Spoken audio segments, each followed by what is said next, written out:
Yes! Bop, bop, bop, bop, bop, bop. Welcome to Top 4. My name is Peter. I'm an Arsenal women fan. I'm joined by Oscar, a Chelsea fan. Happy days, lads. Everybody's dropping points around me. I'm just hoping that my boys can stay focused and get the W today. Yeah. Happy to be here. What are you lot saying? I'm joined by Robin, Manchester United, Inter Milan, hashtag Lindelof out. Get this chocolate lover out of my club. I am tired. Chocolate lover? Whoa, you need to unpack this one. Lindor chocolate.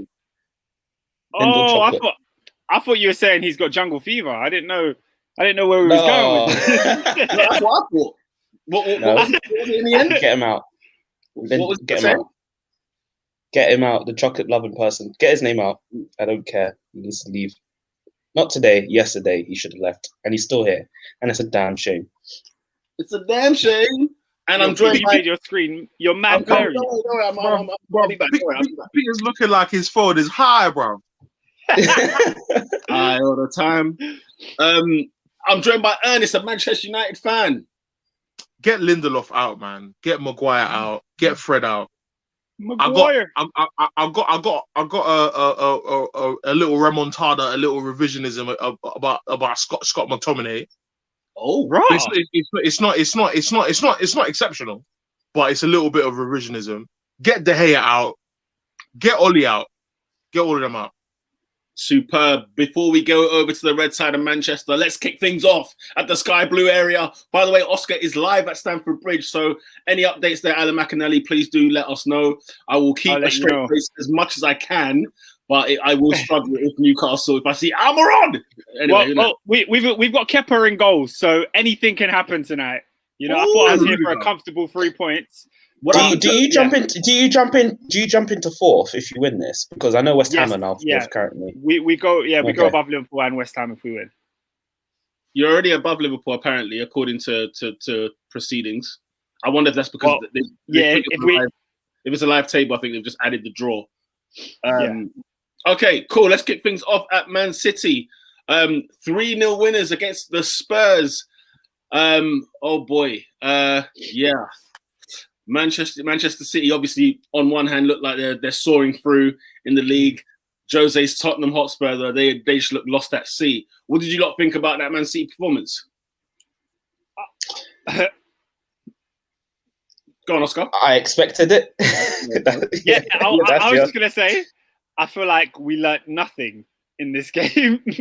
I feel like Manchester City did what they've been doing for the past month now. And Tottenham went into a game that none of us really expected them to win. They played exactly how we expected them to play, going off how Mourinho has been handling things lately. And they just got wiped. I feel like if I was a Tottenham fan, I'd be so frustrated by the way the goals were conceded because, that first penalty, it's a penalty, but very, very unfortunate.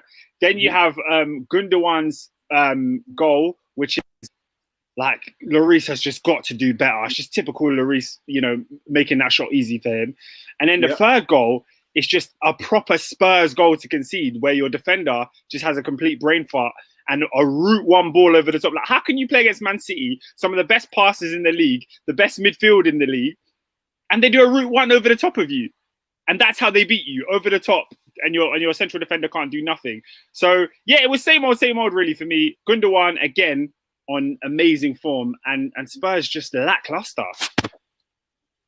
Yeah, Spurs were awful. But Robin, you were mentioning earlier, you didn't learn anything new yourself. No, I just saw typical City handle business like they are without a proper striker.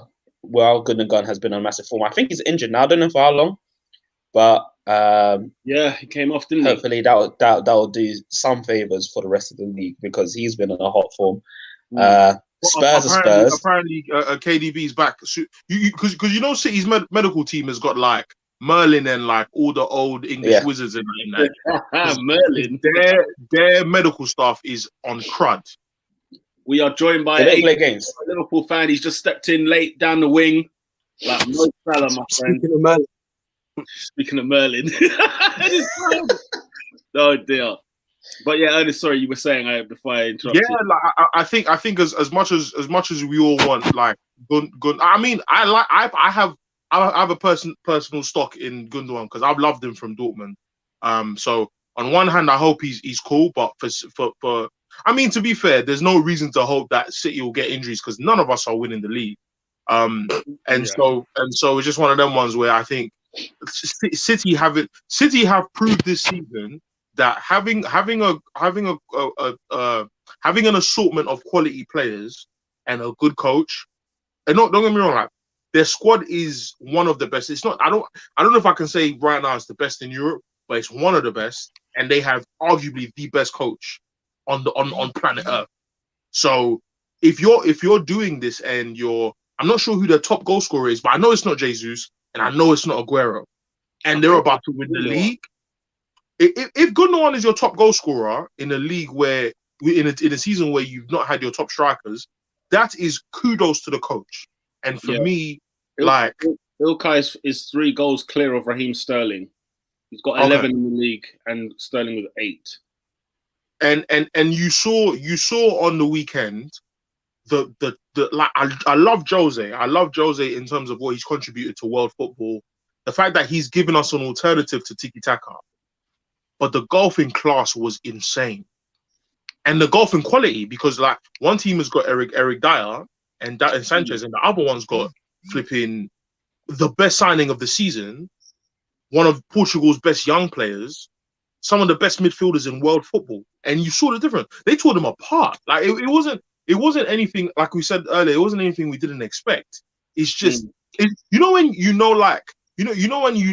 the end of Infinity War, like everyone's gonna die. And then you're like, no, Thanos is a bad boy, but then you see it happen.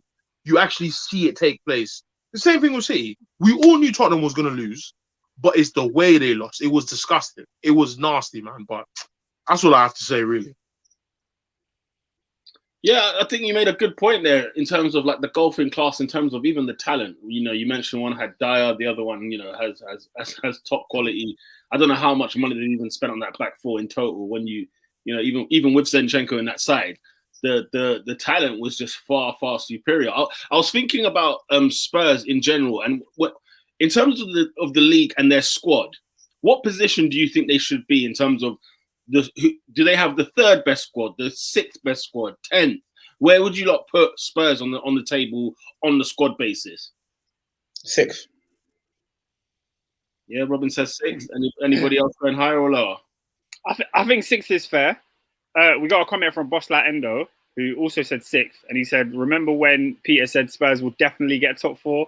Yeah, I Laughing did. Emojis. Yeah, and in fairness, yeah, legit, I thought they would get top 4. I thought it was guaranteed because of their manager. But yeah, in terms of what the squad looks like, I'd go 6th place, which I think they can still make and probably will make by the end of the season. And so at the end of the season, would you turn around and still say, do you know what, Jose is not actually the man for this job? Or would you say he needs to get the investment needed to enhance that squad? I mean, they got a preview to the League Cup final, and they've got 2 months to prepare. So that's the answer to their question. But guys, I have a question, yeah? Maybe I'm a bit slow. 6 best squads. They're not better than City. They're not better than United. They're not better than Leicester. They're not better than Chelsea. They're not better than... I don't think they're better than West Ham. Is there but what are we talking about? Squad players, or are we talking about how they're performing? When you look at the team sheet, and you look at the squads, where should they finish in the league? Sorry, they definitely have a better squad than West Ham. In my opinion, they got a better squad than Leicester. I don't think they've got, I mean, when I look through West Ham's team, I don't know, No, I think West Ham this season is full credit to David Moyes. Full credit, because this West Ham team is not as good as it looks on paper. Definitely. But I'm looking at like from back 5 to midfield. I don't really care about West Ham's attacking front because it's not really saying much. Like Tottenham Spurs is the complete opposite though. Because their front. Yeah, go on. But their front 3 is amazing.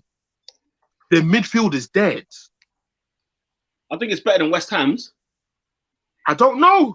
I don't know about that one.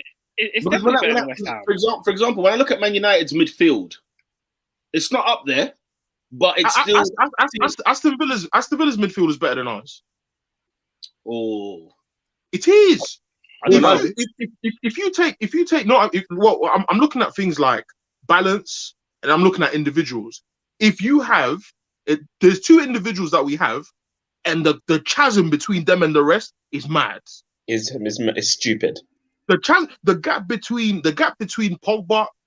Okay, so first of all, the gap between Pogba and Bruno is mad.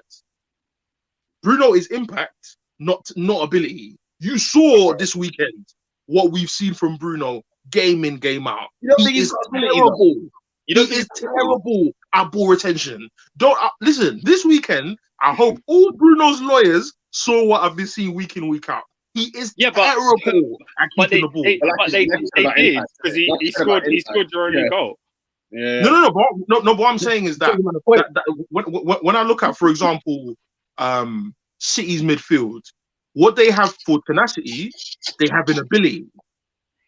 When I look at Leicester, what they have in tenacity, they have in ability. I'm not saying like Leicester's midfield is like, I feel like Leicester's midfield is like 7-8 at best on all of their good days. It's a good midfield. What James Maddison, Wilfred Ndidi, and Tielemans. I think Tielemans has come on leaps and bounds this season, in my opinion. Do you know what my problem with him I is? think he's improved. Do you know what my problem with Leicester is? My problem with, like, the talent is there, but the problem with Leicester is the consistency. And I don't know, like, okay, this is a good time to really push in and become one of the top six. You know, like, Arsenal and Tottenham don't look like top six sides at all. And this is a moment where Leicester can jump in and say, hey, look, guys, maybe we need to talk about top seven. However, the inconsistency, for example, James Maddison, and is one thing for me. Wilfred Ndidi, we all like. We do like him. I have nothing bad to say about him. And you said Yuri Tielemans. Again, Tielemans is a consistency problem for me. So, but this season, you're absolutely right about him. But this season, he has come into his own. Yeah, and the problem with that is the thing that you were saying about West Ham and the thing you're saying about Villa. My issue with this is, as much as I don't like Fred and I don't like McTominay and I think they're a waste of money, at the same time, their numbers or whatever it is, that the way Man United finish in the league is more consistent over time in comparison to Villa. We need to see Villa. No. Where we finish, when I tell you, Pete, I don't even want to swear to anyone. But you see, when I tell you, our efficiency and league table finishing has absolutely nothing to do with them. Nothing. I agree with that. But then I think Leicester's positioning has everything to do with that squad and their manager. Yeah, but what I'm saying is, it's like what I said post COVID. We finished third last season off of individual performances. Yeah. Period. And I'm saying that when you look at Villa's midfield, there's a lot more coherency, a lot more chemistry. The tenacity matches the talent. I can't say that about Man United, and I definitely can't say that about Tottenham. I think with Villa though, I don't think it will last with Villa though. That's my problem. No. As in, I'm judging it basically just on this season. Okay, fine. Lads, let me read some of the comments. Abdi065 said Ernest is right. Balance-wise, Villa have a better midfield. He also said, me and Ernie don't rate Bruno like that. And Brendan makes me not take Leicester seriously. I hear that. So not so much the players. Lola obviously chimed in and said McFred is a disgusting midfield. I love Lola because she gets it, bro. Like, honestly, when you look at our midfield, we like you saw what you saw on when we play Sunday is the same type of game we played against Fulham. The difference was Pogba and Bruno. That was the difference. Because the rest of them, when it comes to ball retention, when it comes to like positive passing, keeping the ball forward, we don't have that when they're not there, especially when Pogba's not there. Because again, Bruno's an inshallah don. When he's on, when he decides I'm going to score this goal, he's going to score, and there's nothing you can do about it. But when he's not scoring and when he's not assisting, guys, he's pants. He's so pants. But he's an impact man, so you can't really chat to him. Could you argue he's pants because of the team he's in? Or do you think that's him? No, not at all. No, guys, seriously. We say the same thing about Pogba, don't we? Sometimes Pogba gets the criticism for the fact that he's expected to lift this team on his shoulders when... Yeah, but Pete, Pogba on the ball doesn't lose the ball half as much as Bruno. He doesn't make the same, like, challenging sort of balls that go nowhere. Like, it's not the same. It's not the same. No, Oscar, they go nowhere. Nowhere. When Bruno loses the ball, watch, I beg you, if you can, watch Bruno's highlights versus Everton. He was shambolic. Take that goal. No, he was bad. But you don't see it because he's a match of the day man. That's all he is. He's Alan Shearer. When Alan Shearer's not scoring, it is not the same Alan Shearer. That's all it is. You're not trying to hear it, are you? You're not trying to hear it. But this is when I look at Tottenham's midfield. Højbjerg was a decent sign. I don't think he's been bad. I think he's a Jose midfielder. Ndombele gives you 50 minutes. Then you've got Sissoko. Sissoko's a pastor, bruv. Them men are not here to play football. Do you know what? Yeah, you know the Højbjerg thing as well. I don't believe it because when he was at Southampton, he was not like this. He was a lot more like him and James Ward-Prowse kind of complemented each other a lot. And Romeu was the dirty work. You know what I'm saying? Yeah. He was doing all the mud behind. So when I see him becoming like, obviously he looks really aggressive. He's Danish. He's got the tats and everything else. So like he looks like he's a Viking, if you will. But it's not even a thing. Like for me, he's much more good with the football. Do you know what I'm saying? He can play the game, if that makes sense. He's not like this. One of like Jose's sort of disciples. He looks like he's sort of changing him to be that, but that's not the Højbjerg I remember from Southampton.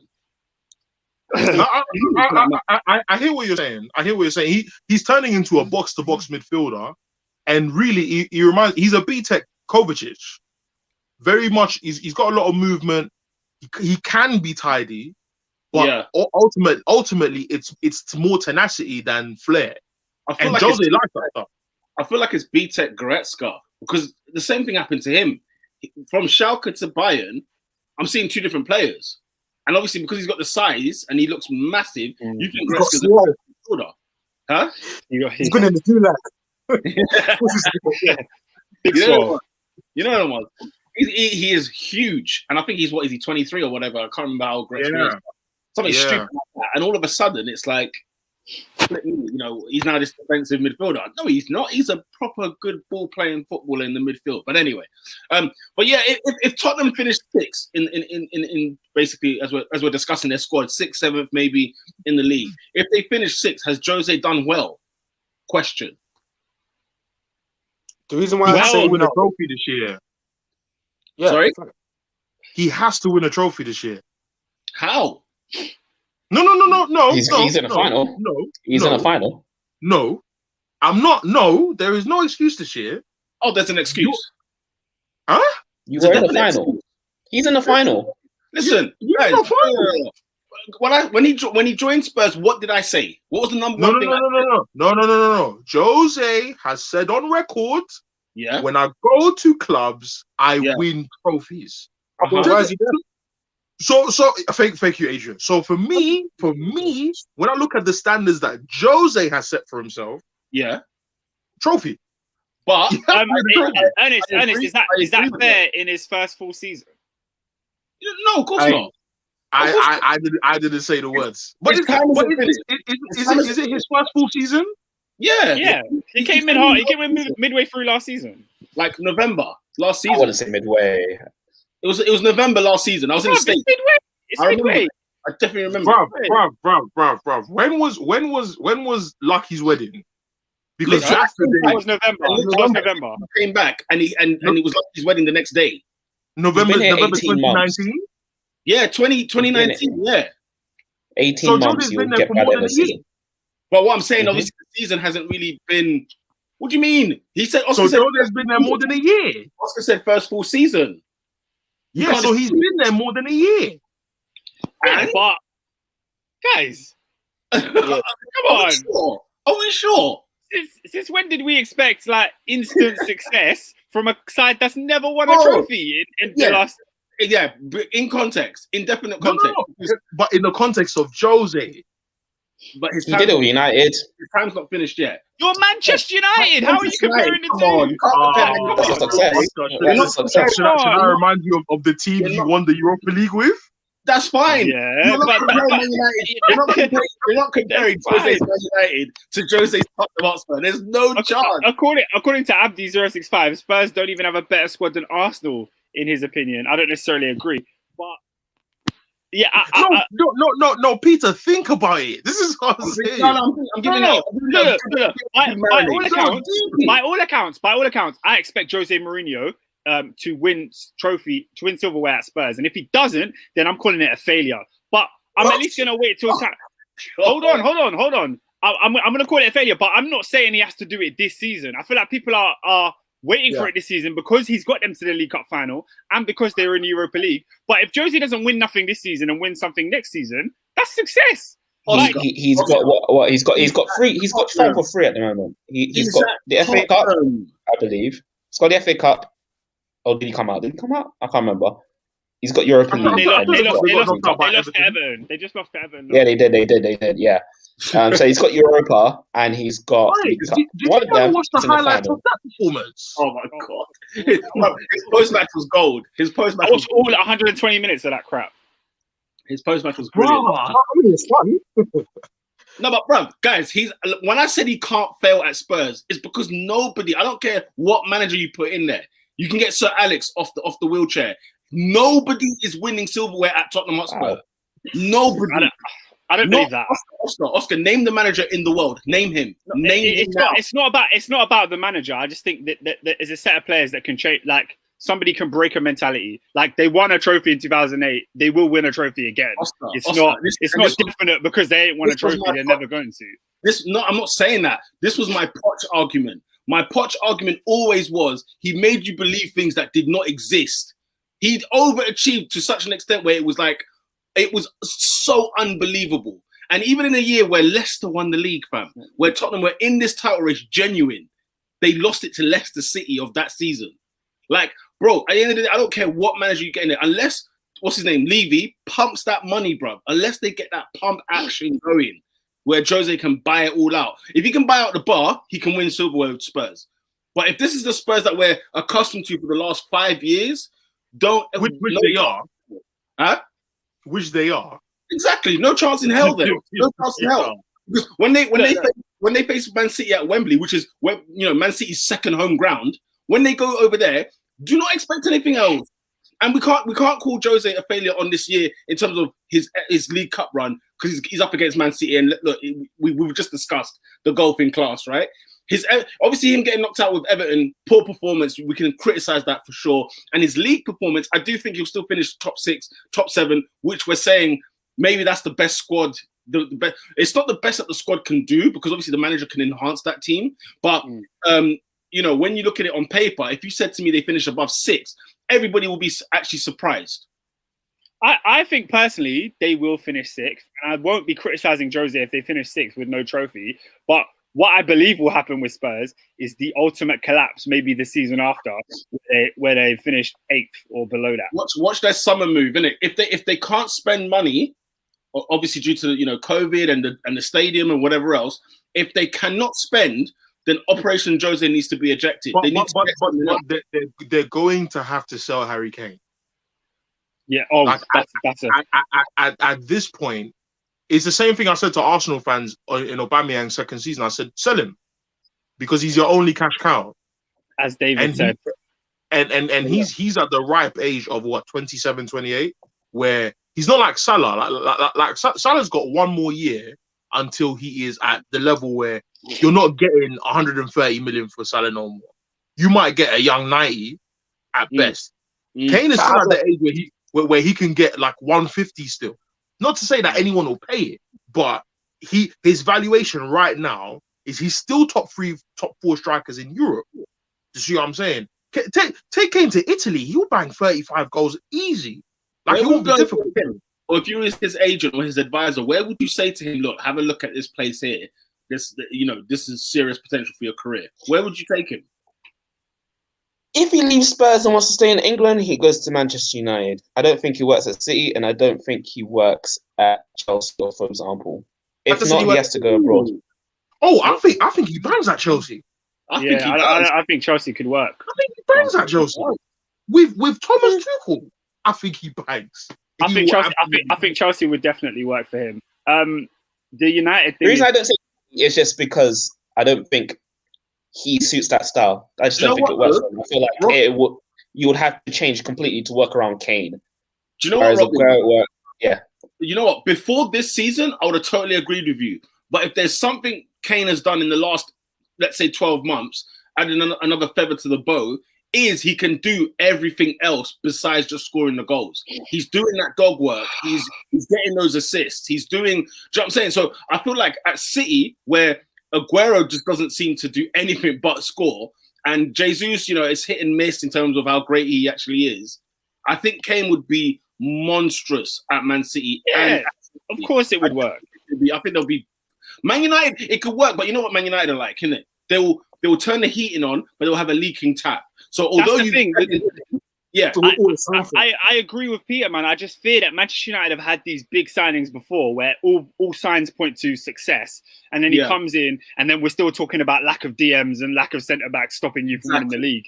I could see it happening. Whereas I don't think that would happen at Chelsea. I'm not saying his signing will win the league, because striker's not a priority. We know that we need a DM and defences, and possibly a new goalkeeper now. But Timo should have controlled that better. Oh, you're ahead of me still. You're ahead of me. That's why I've just seen it. I've just seen it now. The thing is, I've always said about this youth, his positioning is world class, but he I don't know. He just can't finish in this league, man. Bro, I got to admit, on Timo Werner very quickly, I got to admit, I'm not surprised by what I'm seeing from this kid all season. Not surprised at all. Not because he's not good enough or whatever else, but we talk about the adapting to the league and rare and all that jazz, right? But even at Leipzig, right, he might have been like a Leng man last season or whatever. But if you're Chelsea Football Club, fam, let's stop pissing about. We were mentioning this on our WhatsApp group earlier today. This he's not mediocre, but the idea that Chelsea are gonna, if you're looking at Chelsea who's serious, for me that's a serious football club. It's a club that it has intentions to dominate season after season after season. You don't go in with Timo Werner. I'm sorry, you don't go in wasting that time, because it requires too much time for a player to develop and then hit the peak in order for you to then start winning. Players like Timo Werner cost Lampard his job this season, because it wasn't, not in a negative way, Oscar, but as in they weren't ready to be. It wasn't as negative as it gets. That's as negative as it gets, and it's that great language. What I mean is, it's the food is not cooked. What I'm saying is the ingredients are there, but we have to wait for Chelsea to then. You know what I'm saying? Yeah, it's raw. It's got to marinate for a bit. It's not. That's Chelsea. It's like Man City. Man City buy a player for today, not for the next 4 or 5 years. You get in the bag now. Pete, we diverted away from the Harry Kane question a little bit. I just wanted to go back to what Robin was saying. Someone made the question, if you were Harry Kane or if you were on Harry Kane's team, where would you advise him to go? The reason I said Man United wouldn't make sense is because if Harry Kane's leaving Tottenham, he has to win the league. Go to a team that is winning the league. So that's why it has to be City. Chelsea's even a gamble, but it has to be City. Unless I hear that. You can't leave for maybe. The thing is, as well, the only thing that keeps him at Spurs, which is what would make him move to Man United, is the bag. I think if Man United put the bag on it and said, look, here's the bag, I think Tottenham might match it and say, look, what difference is there? Do you want to stay here? If he goes to Man United for the bag, then he's Sanchez remix, man. I mean, exactly. And he's done up. He's only won, I think. And he's Sanchez has his Copa Americas and his La Ligas and he's got an FA Cup, the cheeky one. You know what I mean? Peter, Boss Like Endo said, Peter, don't try and flip that. 15-16 Spurs was. Don't try and flip that 15-16 season on Spurs. It was Arsenal who were top in February, then bottled it. Spurs would never top. What? So after February, Spurs were not the ones with Leicester City. It was a 2-horse race, but he's saying they were never top of the league, so you can't really say they bottled it. The team that's top and drops off is the team that bottles it. What I'm saying is, how did Leicester win the league above Spurs in the 2 squads of that season? That's a great question. How did Spurs lose that? Yeah. How did Arsenal lose that? We can get into that, but I know full well we absolutely bottled it. But like you said, and the point is, you can't lose what you don't have. But then the thing is, if you're talking February, you still got March, April, and May. The league was secured when? Was it the beginning of May? Maybe the end of April? Yeah, beginning of May. Do you know what I'm saying? Beginning of May. And that's the thing. Leicester won the league by 10 points that season. Holy smokes. Lads, we've spent half an hour talking about Spurs. Should we move on? Yeah, man, we can move things on. Listen, the man has come in. He came in late, down the wing, Mo Salah style. Adrian, Leicester City 3, Liverpool 1. Jurgen Klopp concedes the title challenge this season. How are you feeling? I'm feeling good, man. I shed my tears after Brighton. The league was done from there, really. Even pushing it, maybe even the Burnley game. But going on the game, yeah, I thought we sort of played decent for 70 minutes. But it's like the Harry Maguire thing, isn't it? 70 minutes is not a complete game. Ultimately, you need to impress yourself in the moments in where you're in the ascendancy. And I think beginning of the game, I think Leicester showed us far too much respect.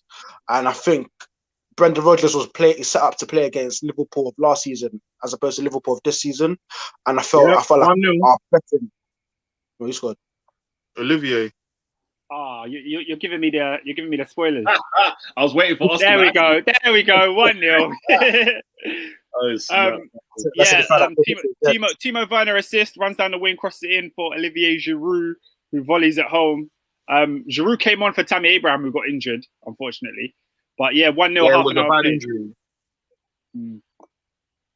Good. I just deeped to play Newcastle. It's funny enough. I just deeped that. I don't know why I didn't think. Yeah, the Arsenal Gooner tweeted. He put a comment earlier. He said, "Tsunami, can Spurs get relegated? I would love it." Shout out to him. Tsunami not doing too well. But I'm sorry, Adrian, you were saying. I thought like Spurs, so Leicester were giving us a bit too much respect. I think there was a time, and I think remember the point Ender was making about Salah and that West Ham goal. There was a couple of times where literally Henderson would just get the ball over the top of the Leicester defense, and Salah was in, or either like his first touch was letting him down, or he just wasn't sort of getting the ball under his spell. And then I think when Leicester sort of wised up to that, and then that died, and that's what really pissed me off about the Aston Villa game, because time and time again, Villa was springing our offside trap, and it's just very simple. You adapt your game and defend against it, which obviously Leicester seem to do here. And yeah, but I think season's done. Season. Oscar's trying to get accolades, bro. I don't understand. I thought it was an assist from Werner. I don't really get it.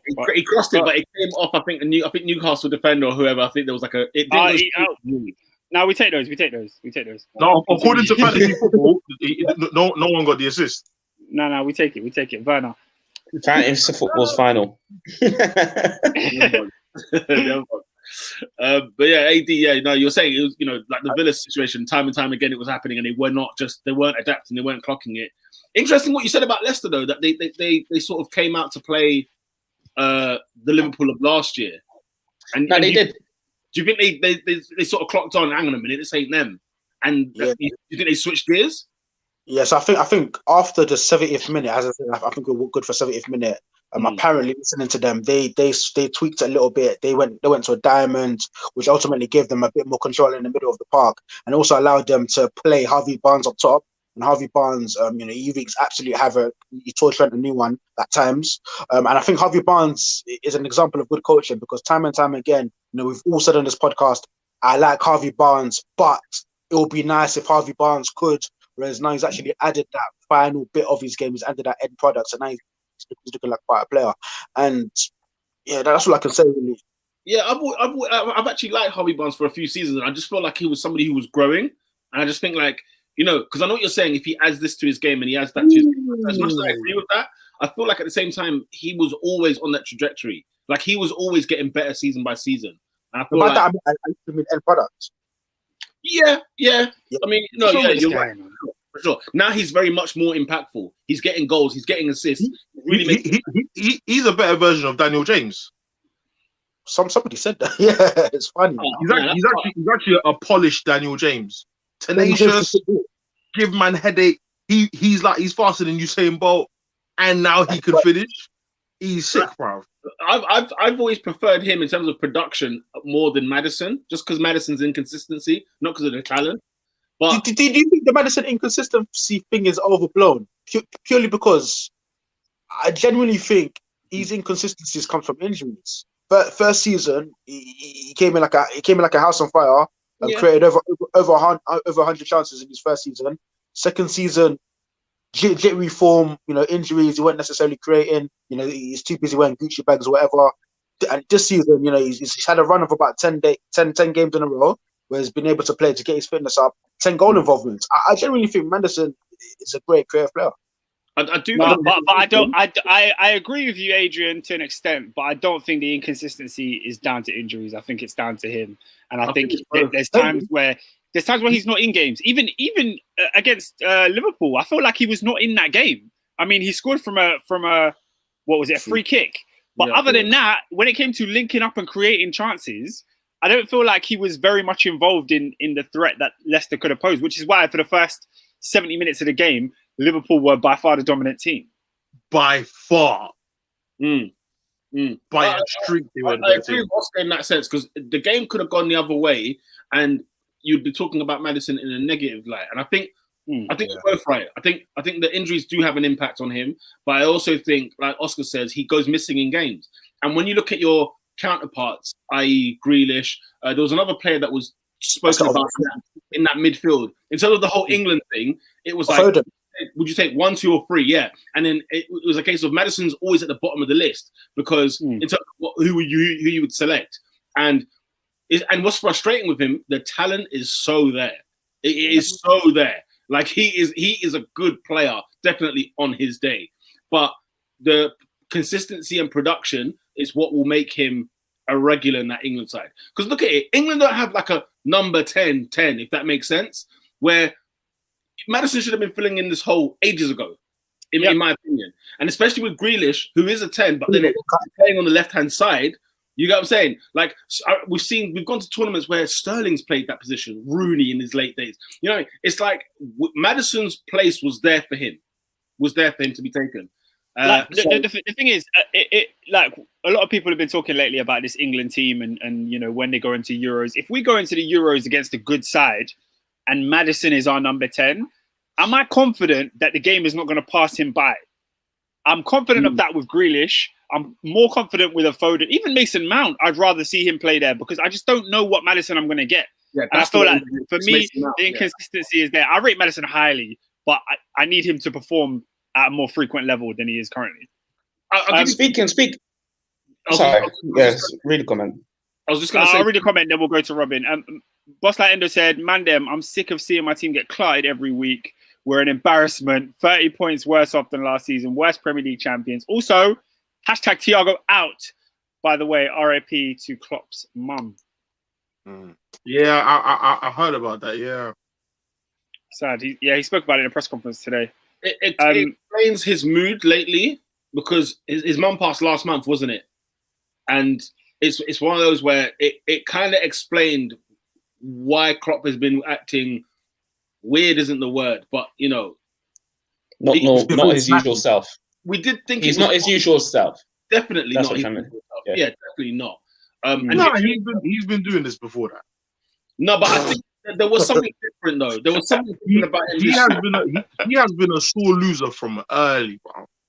What, more sore than before?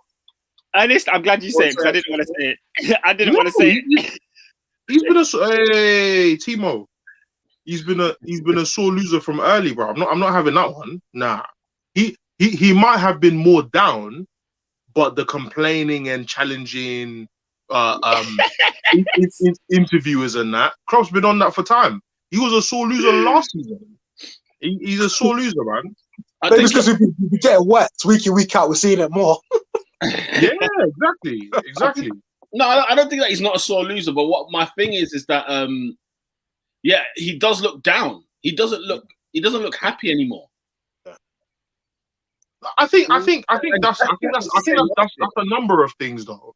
Pep was the same last year. Do you remember how finished he was when his mum passed? Like, it wasn't the same Pep that we had for a little while, and I feel like now he's not even the same now. I don't feel like he's even the same as he was a year ago.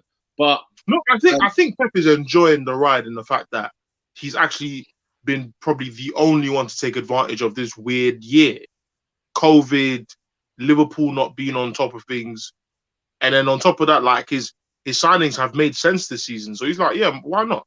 He's doing his thing, bro. You know what? I like how you said Liverpool not being on top of things, because for me, I always look at it the other way around. When Liverpool won the league, it was Man City not being on top of things. Because I always said, you beat Man City, you win the league, because Man City are by far the best team in the country. But the thing is, and the thing of what I find annoying is, what I don't like about City winning this league, though, is that it's back to that norm of, you know what, there's a team here who throws in X amount of money and they blow off and they go and win the league. And so it makes everybody's challenge a lot more difficult. Yes, you might get a Liverpool, you might get a Leicester, but you know, you look at the last 10 years, they're few and far between, unless you're Chelsea or Man City who win the league. So it's annoying. It's really it makes me feel down when I watched Liverpool kind of fall apart like they are at the minute. I feel like, as much as I agree that Klopp's been a sore loser, I do feel it for him, because man has not been allowed to travel home to see his mum die because of what's happened. And I feel like for anyone, that's mad. Yeah. So, mad. Yeah. So for him, that's the only condolences I have for him. But I do agree that he has been whining for a while now with the whole referee situation. Yeah. My understanding of VAR, fighting other coaches for various reasons, like even in the background. And I think the reason people are seeing a change is because last season they ran away with the league, so there wasn't much to complain about last season. Yeah, but this season it's been a bit different. B Arsenal Gooner said Klopp shouldn't have any excuses. Teams like Leicester are set up for you to push your back four forward, and they exploit the space in behind. Yeah, what I will say is Klopp is not adapting, and that's a problem of his at the minute. He needs to get put up, shut up, change it up, and let's crack on. Do you know what I'm saying? Because this league shouldn't be over for them. It shouldn't. Isn't that how he lost the hold in the Bundesliga? Yeah, I mean the Bundesliga was a bit tougher though, because Bayern Munich came back to life, didn't they? It's the same thing in the sense that Dortmund had 2 years of absolutely rapid fire, and then they got clocked. They crashed and burned. The only sort of what's the word? The only sort of like resurgence came in Europe when they banged Madrid the next year. But that was their only claim to fame the year after. Yeah. But in terms of the Dortmund that we saw, they were still playing the same way, but they were moving further and further away from the league. So I'm shocked that it's happened this quickly with Liverpool. But when I look at the factors that are in place for why that is, it's the primary thing for me is lack of adaptability. Then there's injuries. Then there's like not being able to utilize the best of the squad he has. But also, because they didn't invest. You know, also that they didn't, like, when you look at it, right, from a Premier League champion standpoint, name the clubs that you go back in history who doesn't spend in the summer. Because if you don't spend, you're definitely not retaining that title. Yeah, without a doubt. Because everybody goes in and starts studying again, and then they come back out in August ready for war. Like, and we saw that at Villa Park. Yeah, absolutely, we did. Shall we move on? Oh no, I still have a couple questions. Yeah, go. Sorry, Robin. What do you call it? Number one, does Trent deserve to go to Euros? Yes. On the squad, yes. In the squad, yeah. Even when Trent was on form, I wouldn't have had him as my number one starter. But to go in the squad, 100%. Kyle Walker to start, yeah? No. Who? Reece James. Oh, shut up. For goodness sake. Reece James over Trent. Well, it depends. If you want a defensive right back, I'd take Wan-Bissaka. If you want a all-round one, I'd go Reece James. I just feel like who is your number one pick then, Peter? Kyle Walker, the best right back. Off of what basis? No, he probably encapsulates all of his elements. Yeah, he has all of it. Adrian? I think he's the most well. I'd go as far as to say he's probably the most well-rounded right back we have in terms of. But I'm trying to respond to like Peter's like rejection of the Reece James thing because Kyle Walker has not been on the same form as Reece James. Well, for me, Reece James at the bottom of that list. Say that again. For me, Reece James at the bottom of the list. When do you think he should start ahead of Wan-Bissaka, ahead of Walker, and ahead of? My point is, if you want, I think the most well-rounded right back England have is Kyle Walker. I hold my hands up to that. But Kyle Walker hasn't been great this season. I'd still start him. I don't care if he's not been great. He's the number one right back. He's the number one that starts at right back. And Oscar makes a valid point as well. And I wonder as well, I haven't watched Trippier's form this year, so I don't know what it's like. But even Trippier he's been banned ahead of these guys. The only reason I'd start Kyle Walker over Reece James is experience. If I'm going off of this season, I'm starting Reece James. Really? Yeah, especially I'll be honest. Like the only reason I'm starting Kyle Walker is because Southgate knows him better, and he's been in the team longer. But for me, he's not been great this year. But he's been good. What I'm saying is he's been good for England. Like the thing with taking players like Reece James on like a hot season is not I don't think any of England's right backs have been hot. I think that Wan-Bissaka has been good from a tackling perspective. He has the most tackles in England from a right back. Yeah. But offensively, he is pathetic. and then you're looking at like ball retention. Kyle Walker is excellent at that, but again, he cannot defend. Reece James is the best of both worlds, but has lacked experience. He's coming off a season where his manager's been sacked, so we're not really sure what Reece James we're going to get. Mm-hmm. But if you're looking at unfortunately, Reece James is not even in the side right now. So because Chelsea are playing 3, they've got a wing back as well. Reece James is just he's not fitting into that side. But I 100% agree with what Ernest is saying. In terms of the well-roundedness of these players, you've got Wan-Bissaka, who brilliant defensively, not that great going forward. Trent, good going forward, has been excellent in the past, but defensively, you're exposed with him. And he's been injured this season a lot. He's been injured a lot this season. So and let's be real, when he has played, I mean, fair enough, coming back from injury is hard to play, but when he has come back from, like, he's had 2 or 3 good performances this season, not anywhere near the levels. What's your thoughts on Trippier then? Has anybody kept an eye on him? He's banned. Remember 10 games. He got banned, bro. For what? Yeah, ban him. B Arsenal Gooner says Walker lost his first 11 place at City. João Cancelo took over that, and there ain't no changing it there. Bosslat Endo said, allow it, Oscar. James is good, but he's not as good as people say. His defensive awareness is poor, and without Giroud, he doesn't offer much going forward. That's just not true. Pro Gray says Reece James ranks in 4th. Now, in all honesty, I don't think there's much of a difference between the two, but I feel like Kyle Walker and Reece James are the 2 well-rounded options. So you go for the experienced one in Kyle Walker and the less experienced one in Reece James. But the other 2, Trent and Wan-Bissaka, for me, have clear deficiencies that I think I just wouldn't trust. It all depends on how you want to play. Lola said Aaron Wan-Bissaka isn't going to play for England. He should go for DRC. Why not play? Team would have been lit, you know. That Congolese team would have been lit in this heyday. Wan-Bissaka, and Zonzi probably. They had a few, didn't they? Any more in this game before we move it on? I worry for Brendan. I feel like this year could be another year where he flattest to deceive and fall short at the final hurdle. If I'm predicting my top 4, I just don't see Leicester in it. So it's quite.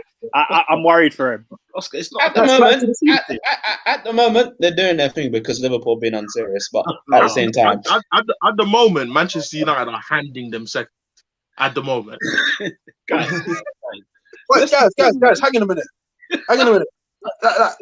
So I don't understand. Where were these teams when Leicester beat Man City at the Etihad, trounced Liverpool, beat Arsenal, beat Chelsea, drew with Man United, and who's the other team in the Big Six?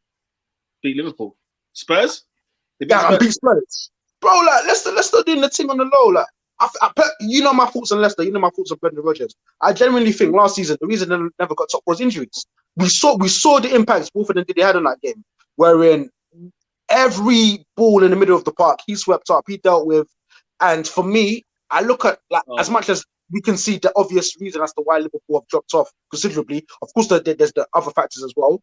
But if you lose your best players, you're not going to perform at the same level. And I think Leicester suffered that as well, in my opinion. And I think Leicester. But the thing is, I think the point you make about Ndidi is interesting. But I also look at Liverpool's midfield, and I said it when they played in the Champions League final.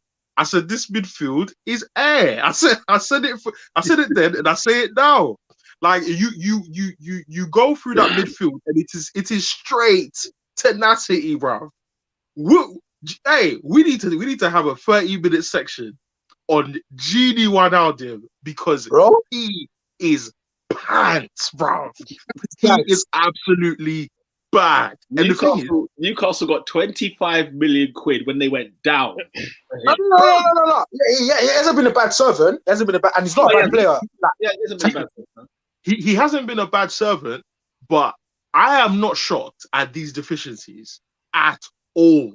Because when you look at Hendo was the best of the tenacious lot. He was the best of them. And now he's been relegated to, centre-back or whatever. And I think he's actually been one of your better players since he's been moved to the back 4. But then I look at what's the guy you got from Germany? Keita. I look at the fact that you haven't been able to develop a midfield. Like if you look at Bayern Munich, they got Goretzka, they got Thomas Muller, they had Thiago. Liverpool do not have technique in that midfield, period. So when they got peak, no one came out and was the difference between Henderson not being there and Henderson being there. No one has taken that that responsibility. I've said this. 2 years has been. I've said it. Even yeah, exactly. Liverpool have the most characterless midfield. It's mad because no, it's true. It's simply it is an engine room. It is Thomas the Tank Engine and them bad there, bro. There's no technique. And the thing is, when I saw Maddison, Wilfred Ndidi, and Tielemans against that, I said the thing is, I was shocked because I thought that in the first 20 minutes. Liverpool were there for the taking. But Leicester sat back. I was what's going on? Then all of a sudden, it just changed. Man are telling me about Oxlade-Chamberlain. He's pants, bruv. Well, they're saying it's from early, bro. Where is he? I haven't seen him since March. Where the hell is he? Vibes. Where is he? And for me, Klopp is, in my opinion, unpopular opinion, I think Liverpool are losing now more because of lack of recruitment in midfield than centre-back. That's where, for me, their issue is. That's where it is. Do you know the glaring elephant in the room, if you will? I think it's the fact that our 2 best midfielders are completely absent from the midfield. Because I genuinely agree with you. I think the problem with that Liverpool midfield, and we don't necessarily see it in England, but where I think we've seen it is where we get bopped away from home in Europe. I cannot wait for RB Leipzig. I cannot wait for that game because you see man like Sabitzer and Emil Forsberg. I can't wait. And Angelino against Trent. I need it. I need it to happen. I need to see it happen. You think LCM? You think Leipzig will go ahead of Liverpool? Yes. I think that they will also display the glaring holes in Liverpool. Like I'm looking forward to certain battles tomorrow. I think Liverpool will be fine. I think the Champions League is a good holiday from the league. I think it'll be better. It is, but again, like Leipzig's back four can, in my opinion, can deal with Firmino and Mane. Maybe not Salah, but they can deal with those two, in my opinion. And Mane's been smelling. You spoke about Mane Firmino. has been smelling. Say that again, Pete. You spoke about Firmino just then. The assist for Salah's goal, and just the Naughty. Honestly, I looked at that goal. It's so funny. I put Firmino on my team this weekend because I said he's gonna score or get an assist for sure. This Leicester defense, I don't trust Brendan. And you know when you were saying about how at some point it looked like they reverted back, and it was back to those days. Do you remember when I was so fuming? My first red card for Brendan was when he went to Old Trafford with Chowdhury and Ndidi. That for me was the beginning of the end. So when I saw that and I see him retreating in this Liverpool game, I thought, like you lot are saying, he was showing way too much respect to the point where. But then Adrian lists the amount of 3 points and you know they're unbeaten against the top six basically, right? Is that what you're saying? Or they've lost like maybe one? I mean, I guess so, because I don't remember them losing to anyone in the top six. They gave Man City 5. Yeah, which is surprising to me. So I'm surprised. But the thing I'll say about Leicester, Adrian, and I said it last year, and I'll say it again this season, right? I'm not necessarily too fussed by what they do against the big teams. They had a good run at one point where they were second. They went to Norwich and somebody else and lost. I think Norwich at home they drew, and then somebody away they lost. 2 games they should have wrapped up. And it's those games where I will say to you, watch Leicester, because they losing 3-1 at home to Leeds, unacceptable.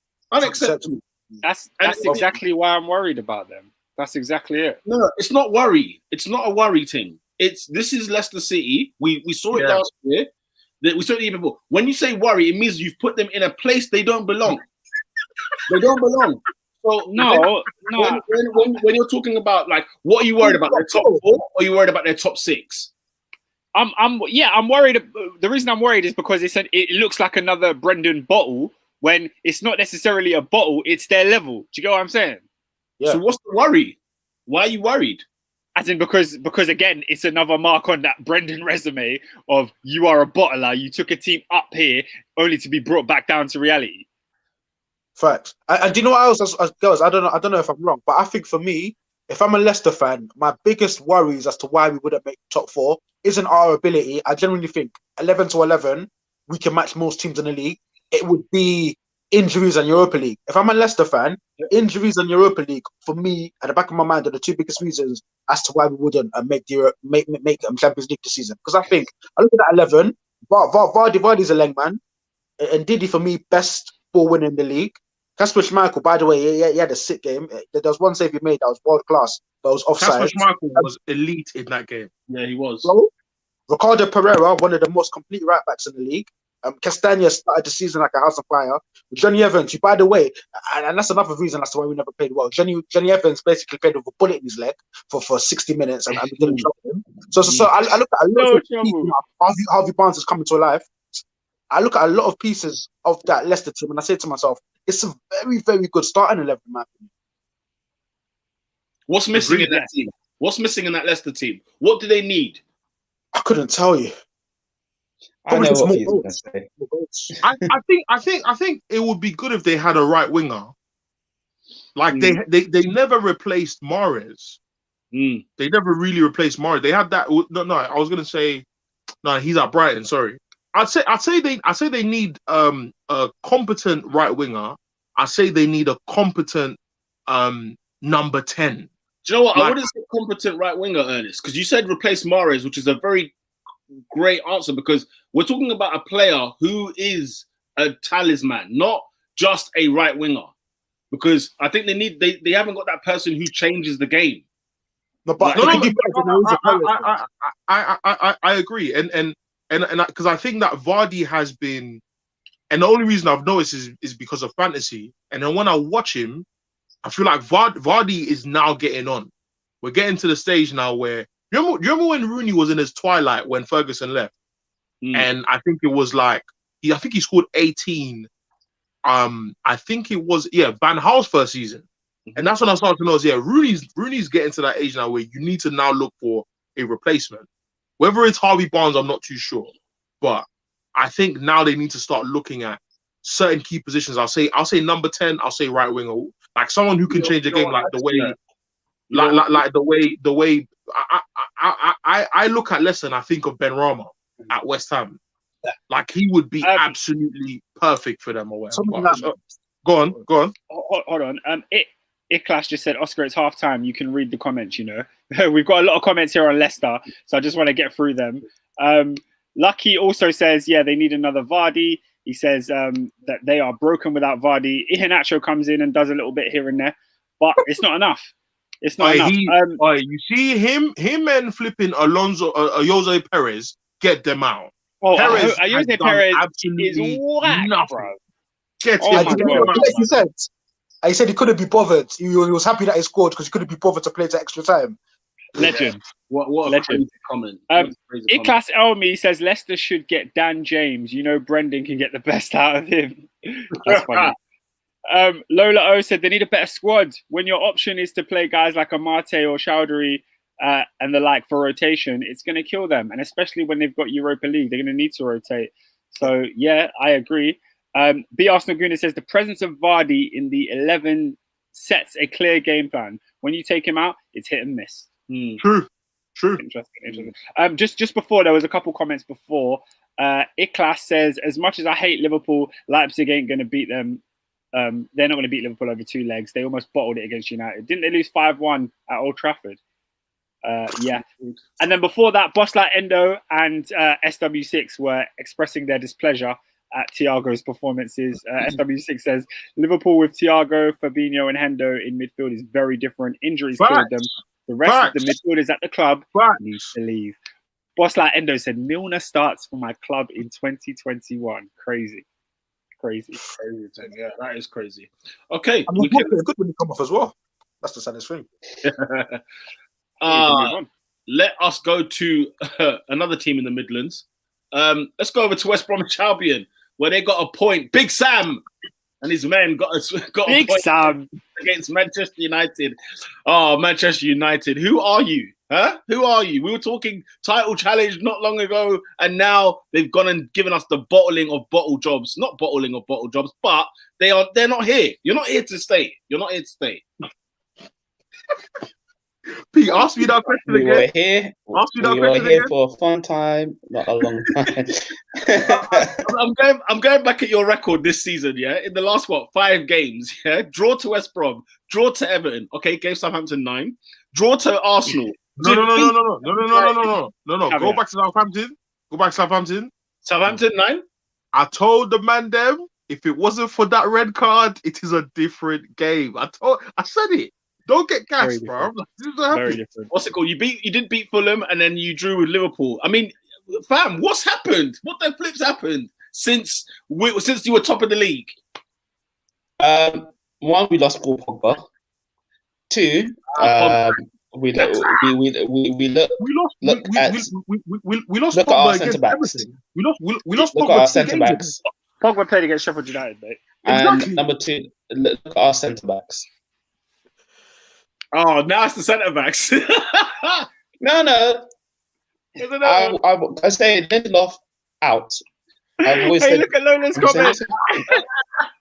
She said, "Oi, Maguire and Lindo are getting bullied." It took me a while to figure out what you were trying to say. I was like, "What is this, Maguire? What is that?" Oh, I love that. Abdi065 said, "We're a disgrace. Bundy's, man. We ain't been the same since that Sheffield United game. When's the last time we played well? I'm looking back at November, Everton away. We're mentally weak." Sorry, Robin, carry on. I interrupted you. My bad. Yeah, Lindelof needs to depart today. If he's not departed by tomorrow, I'm still going to be very upset. I'm going to keep asking his resignation. I think he needs to depart first before Ollie or Edward would. That's how disgusted I am with him. As a number 3, you are showing me that you cannot handle a single header in the box. You cannot pass to your keeper or to any of the midfielders carefully. You cannot deal with any sense of danger or nor have any sense of any strikers behind you. Yes, Maguire is still over calamity, but you don't show me that you can defend. And your prime role is to defend. So if you're not showing me defense, get out of the club. What was it? 80 seconds in, and the man's beaten to a header from, what was it? India. What was it, or something like that? Boy, I'll be honest though. That like he shouldn't have been beaten, but that was a foul. You think it was a foul? Of course. Yeah. His reputation preceded him there. It's a foul because he's been notoriously weak. We look at it and we say, Lindo, you should be doing better. But yeah, Dengane was all over him. Exactly. He put his hand over his eyes. Like it was this, bro. Like I didn't think it was a foul. I just thought it was just a tussle. That's a tussle is a tussle is shoulder to shoulder. He did this. Like what's that? Like it's a man's game, isn't it?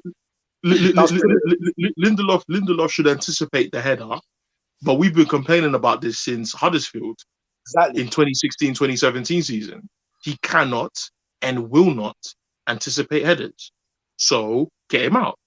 Adrian, get him out. You're right, bro. The guy that Lindelof stopped robbing that woman, he has to look at himself in shame.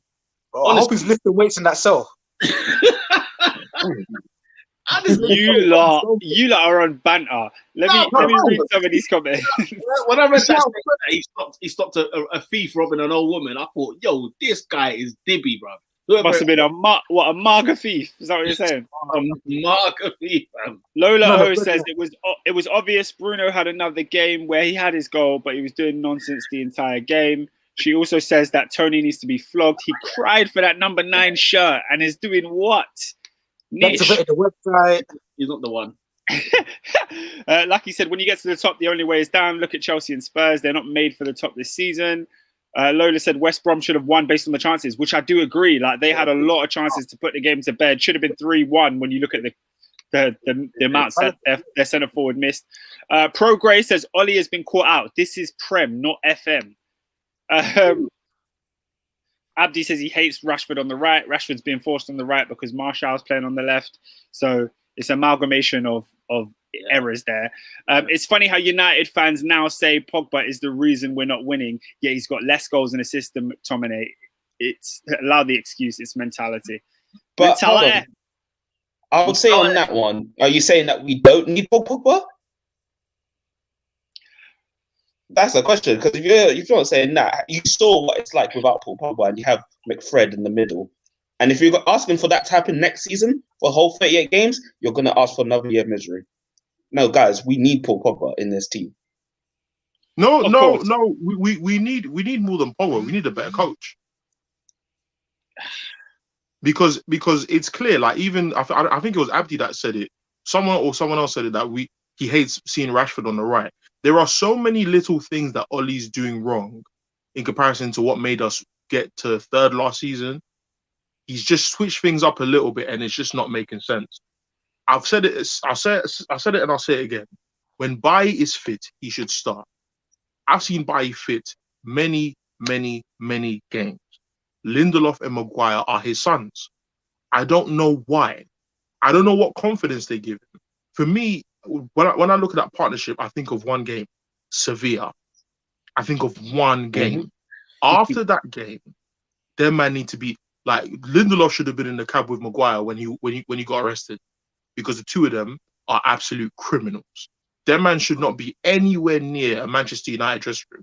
Like I can't believe the things I've seen from a supposed, and I say supposed, Manchester United captain. He's an absolute pathetic captain. He should be nowhere near the dressing room. Lindelof is his assistant, who's actually worse than him. Then you've got Fred. Just get him out. You see Fred? Get him out. Because my question is he someone who's bad? How do you get worse? Cleverly was bad. Cleverly didn't regress. Cleverly stayed at 5 out of 10 all of his career. Fred has gotten worse. Fred is bad. Did you watch the interview from 2 years ago with Troy Deeney, where Troy Deeney's like, no, just let him have the ball. Opposition players know that if you give Fred the ball, he will lose it. If Troy Deeney knows that, guys. No, your fellow can't be saying these things. He said Fred will always have 3 to 4 touches, then he'll lose it. And you know when clockwork, every game, Fred grabs the ball. Fred grabs the ball. You know when you know imagine he's Ukrainian. You know when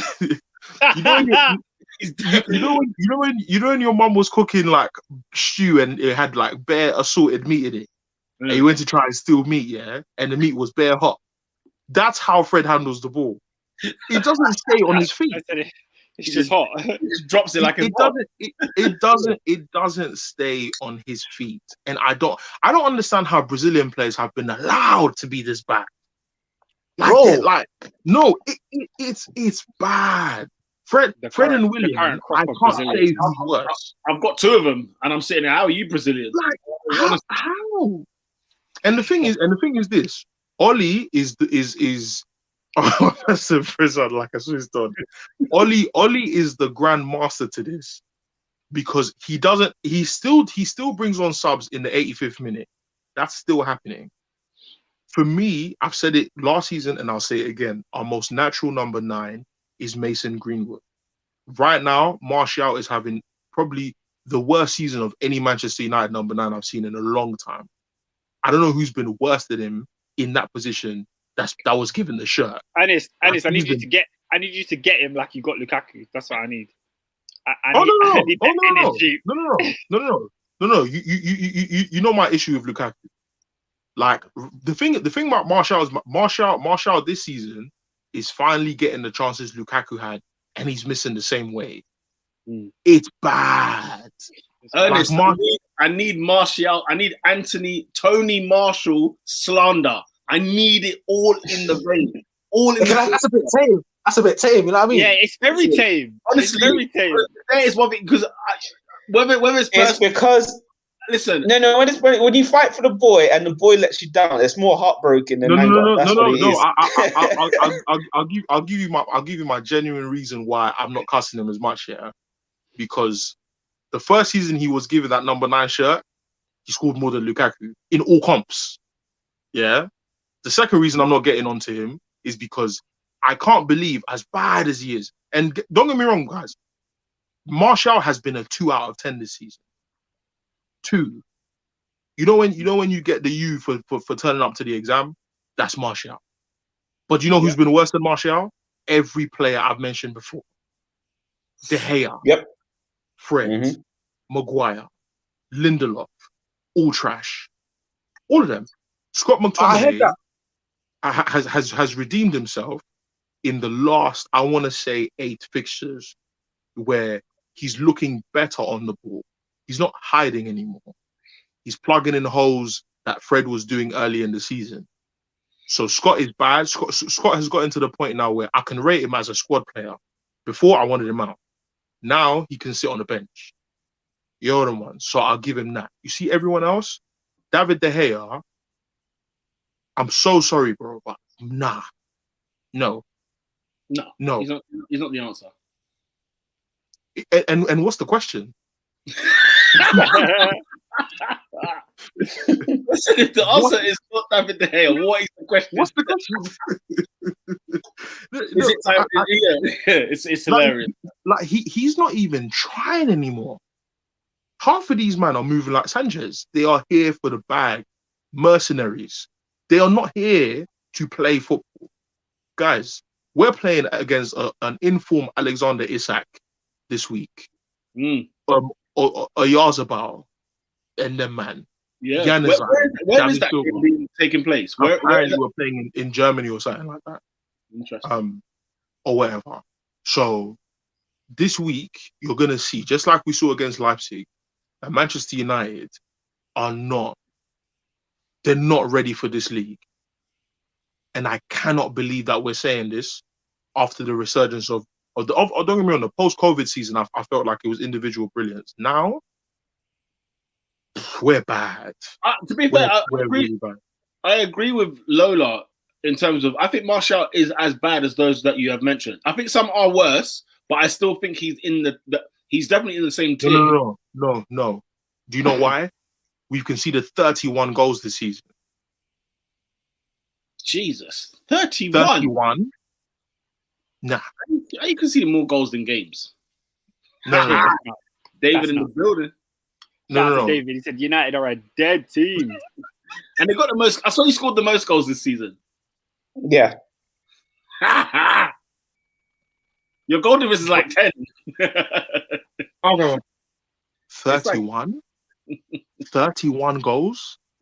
No, guys, deep it. We are in February and Manchester United have conceded 31 goals. Should I expect 15 more? Minimum? Minimum? Of course I should. Of course I should. No, we played 24 games. How have you conceded 31 goals in 24 games? 31 goals. That is so Remember, there was the 6th game, innit? So I think that adds to that. But then again, with the goal scoring, the game where you scored 9 adds to that as well. Yeah, exactly. They scored 9 in a game, so but you can argue that a 3-0 win here and there, it balances itself out. Bro, there was a period of time where our goal difference was like +9 after scoring the goals that we scored. You scored 50 goals in the league this season, more than any other team this season. Who's scoring these goals? Yeah, that's a very good question. He's scoring it, Bruno. It literally is Bruno. He's our top scorer and our top assister. If you look at the stats, he's got 38 goals and assists this season. 38. I think somewhere in the 30s. It is somewhere in the 30s. Flipping hell. No, but the thing with Bruno, sorry, Oscar. The thing with Bruno is that Bruno is proof that Manchester United are like Madrid with Robin and them. That Robin era. You can have individuals who are just doing this thing, and you will sail through, but ultimately you won't do much. Bruno's not winning the league with this team. With this team, with this manager, no way. No way. No chance. No chance. Ernest, where do you finish in the league this season? We'll finish in the top 4. Robin? Yeah, top 4. Top 4. All right. Cool. I know that, Ernest, I know you've mentioned about you need a better coach, so I'm assuming that you think the best of Man United is going to come under a different manager. Robin, are you under the same illusion? Are you Ollie out? Would you like to see someone else come in? And B. Arsenal Guna asked the question, who's the ideal manager based on the players for United? I'm on the more stance. If we don't fix our defence and fix that back line, I don't care who comes in, we're still going to be in the same situation. Isn't it the manager's job to fix that defence? No, it is the manager's job to fix that defence, but that defence cannot be fixed. It needs replacing. Oh, you mean personnel-wise? Yes. Yeah. So you're still backing Ollie 100%, and you think it's a transfer issue? As much as I want Ollie to do whatever he can this season, or whatever as long as he's got in this contract. He's got a year left, and I'm happy to see the end of it after that. I don't want to see him sign a contract extension, but again, even if someone else comes in, I'm still looking at that back line. I'm still looking at the goalkeeper. Doesn't matter who you get in, you need replacements. If you get replacements and then he still can't do a thing, then yes, Ollie needs to go. But first, that defense needs sorting out first. That's my chances. The elite managers are not going to take half of these players. The only manager that will be able to do something with us is Brendan Rodgers, because this team is desperate for a counter-attacking manager. Not because Brendan Rodgers is a great tactician, but this team cannot defend. We were better when Ollie was doing a counter-attack. I said it every year. We were better when Ollie was doing counter-attack of football. If you want, the elite managers are not going to do counter-attack with this team. They're going to want to be expressive. You look at Ancelotti at Everton, and Ancelotti wants to try something. His back four is simply not good. That's it.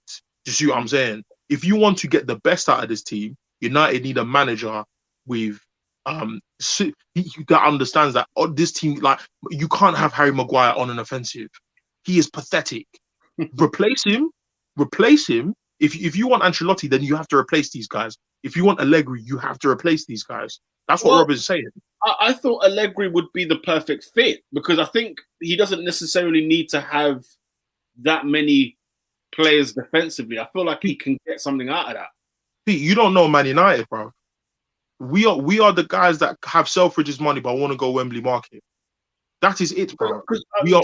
If you remember Allegri's AC Milan, it was similar to this in that the defense was not necessarily superb, besides Thiago Silva, but you know they had it going forward with Ibra and all them man there. So I feel like he could he could make it happen at Man United, where he's got the talent going forward. He just needs to set up systems in defence, and I think he can. Obviously, I think he will buy. Any new manager is going to go and bring in a person that they feel is needed. I think Allegri will be quite a good fit for Manchester United. And no. I think Allegri's a good fit if we back him. Like the point you made about Jose years ago actually applies to me more to Allegri, because Allegri's actually done stuff in the last 6-7 years.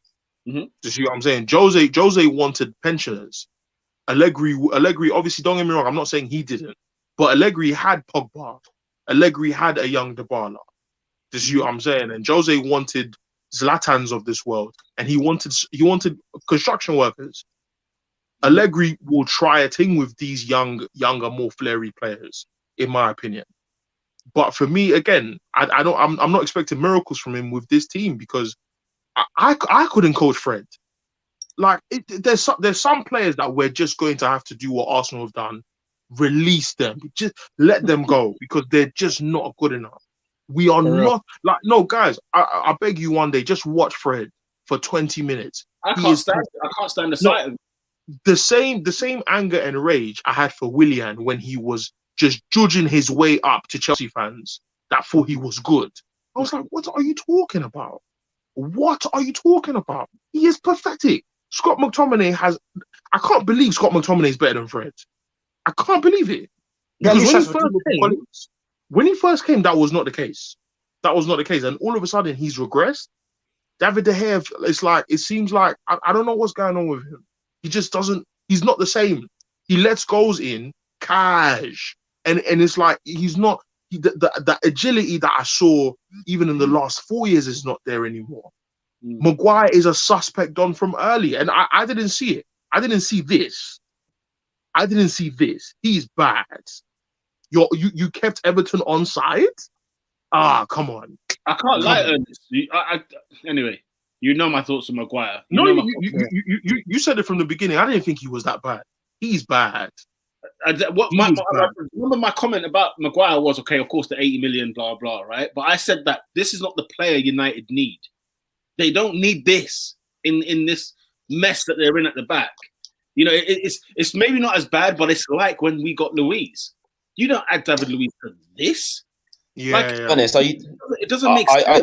Ernest, are you taking Ramos? No. I don't want none of them Madrid dons. None of them. Ramos is gonna come. He's gonna have to acclimatize, and he's gonna play with clowns. I don't want none of them. I told man about Ramos from early. Ramos is one of the best offensive centre-back I've ever seen in my life. Defensively, I've asked questions about this guy from years ago. Cuss me, call me deluded, do whatever. And then you've got flipping, what's it called? Varane, another one. I said it years ago. The best Varane was under Jose Mourinho. He is not the same player anymore. The centre-back options that we have in world football right now that I'm looking at Koundé, and I'm looking at Konate from what's it called, Leipzig. Those are the two guys I want. Like, they're young, they're strong. Koundé's like 5'5", but he's one of the best headers of the ball in La Liga. Like, he's short, but he's flipping. He's got hops, bro. He can jump. You know what I mean? What, Michael Richardson? Yeah, bro. Like, it's weird. So for me, get competent. Get competent centre back. Your centre back can't have an afro. You can't have an afro. That's fine. Black Lives Matter in that. But flipping, what's it called? Like, at least get a Rio cornrow thing, innit? You can't get.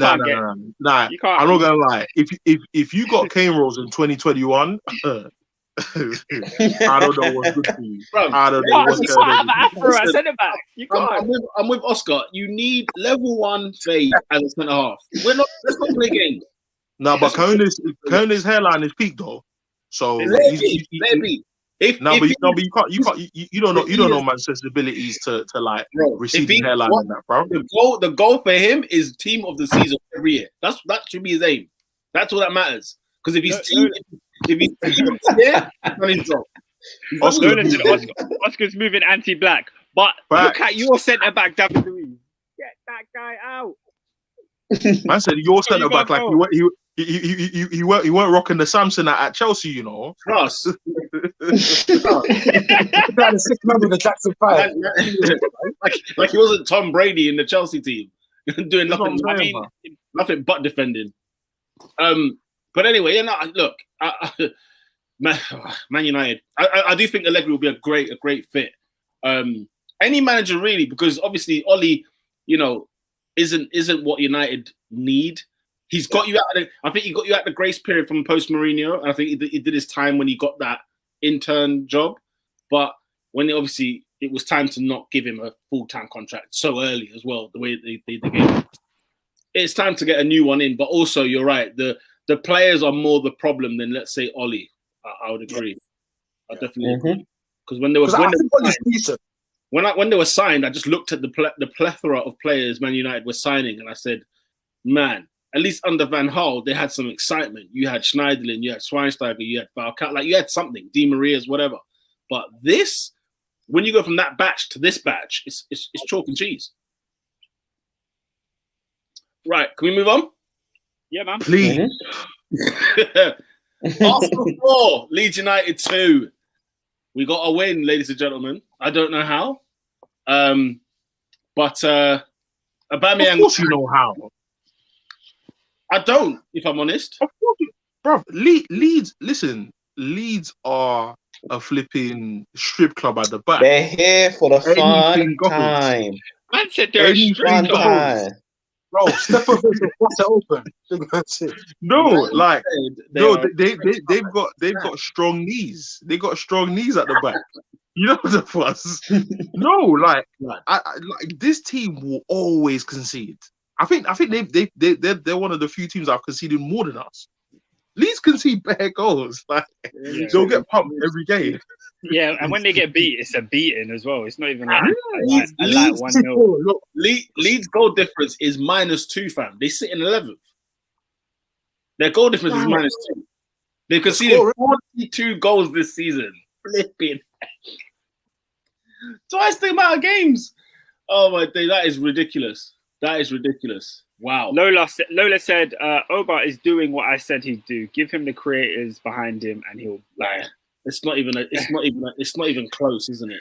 Pro Gray said Leeds are doing the Busset challenge. They are, though. They are. Yeah, can we play them every week? I hear that. Well, You know what? Yeah, saying that, blood. Leeds can also beat you 4-2 away from home. That's the problem with this kind of Leeds side. The scoreline can go either side. Because remember, we were 4-0 up, ladies and gentlemen, and when Leeds got 2 back. Even Oscar put eyes in the WhatsApp group. Yeah, and I said, "Oh dear." Flashbacks of Newcastle 4-4, Spurs 4-4. They revisited my brain. No. After the second goal, I said, "Nah, not Arsenal." The thing is, before the second one, Rafinha misses a sitter. Bielsa is having kittens in the touchline, having absolute kittens. Also, after the second goal goes in, there's a moment where Leeds play some nice football. They try to put Bamford through, and then like a collision happens. And it was like under another referee, they could have pointed to the spot. They didn't. It wasn't a penalty, but you never knew. No, absolutely. It was. I think like the game. Not that it didn't matter to me, but it mattered going into Benfica because for me, the eggs, at least 6 out of the 10 eggs are in the European League at the least. That's very generous. I am being generous and the reason I'm being generous, Adrian, is because Arsenal have 34 points at the moment, right? They are 6 points behind Liverpool in 6th place. So when you look at it like that, 6 points behind Liverpool, can we sustain that for the rest of the season? Probably not. But if Arsenal go on their championship winning streak that they were on earlier, like December, January time, early January, Arsenal could really, really push for a top 6 place. I don't know about top 4. Top 4 does look like it looks so far, even though it's just 2 points. Liverpool are just 2 points behind Chelsea, for example, in 4th, and West Ham. But there's too many teams to hope don't win games for us to then win games. So the eggs are firmly in. You know what I'm saying? Benfica is next, and what I find astonishing, of course, is our home game is further than our away game. You know, how they come up with these ideas and whatever. You know, we're playing in Rome on Thursday as the away leg, but we're playing in Greece the following Thursday as our home game, and it's just like, you know, I don't get UEFA in terms of like saying like, because I think it's only just English teams that's having this mare of just going all over the place. Yeah, I think like we're now not allowing countries to come in. I think like that's now what's caused the problem. So now we've decided to shut our borders. Really, it's now caused a ripple effect elsewhere, and I don't think Portugal allow us in there either. So I think there's a few countries where some of them don't allow. So, man, like, you know, I see Hungary's getting some attention. I see Germany, Romania, Greece, Italy. But that's what I'm thinking. But why isn't Liverpool going to Germany when I think United are? That's what I was just questioning. Right, what's happening there? Isn't it Liverpool? Ain't it the home leg first for Liverpool?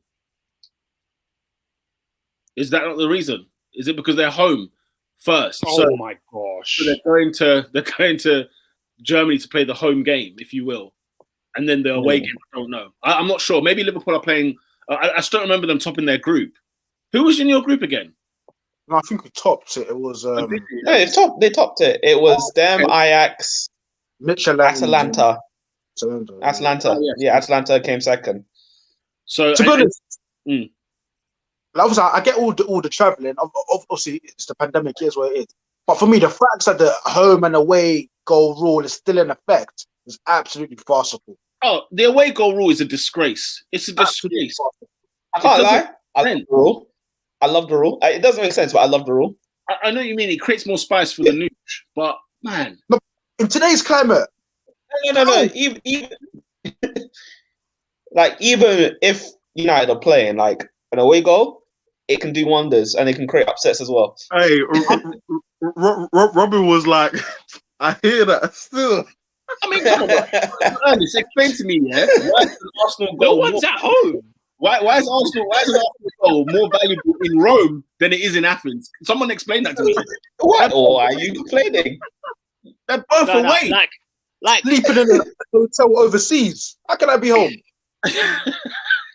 I said to you, our home game is further than our away game. Like, it's nearly or in Portugal. Athens is further, and it's the home game. It's a joke. It's an absolute fun. So you have to cancel it for everyone. Is that what you're trying to say? Listen, no, guys. Even if we were playing in Benfica and then they came over and played here in London, I don't give a damn about the away rule, fam. We're not playing like friggin' Dover Athletic. We're playing two teams who play on good pitches. Flying is not as hard as it used to be. Do you know what I'm saying? Where, you know what? Oh, I have to travel 2 extra hours than maybe Benfica have to. So friggin' what? There's no away goals in the Premier League, and there's some games from Southampton to Newcastle. They don't.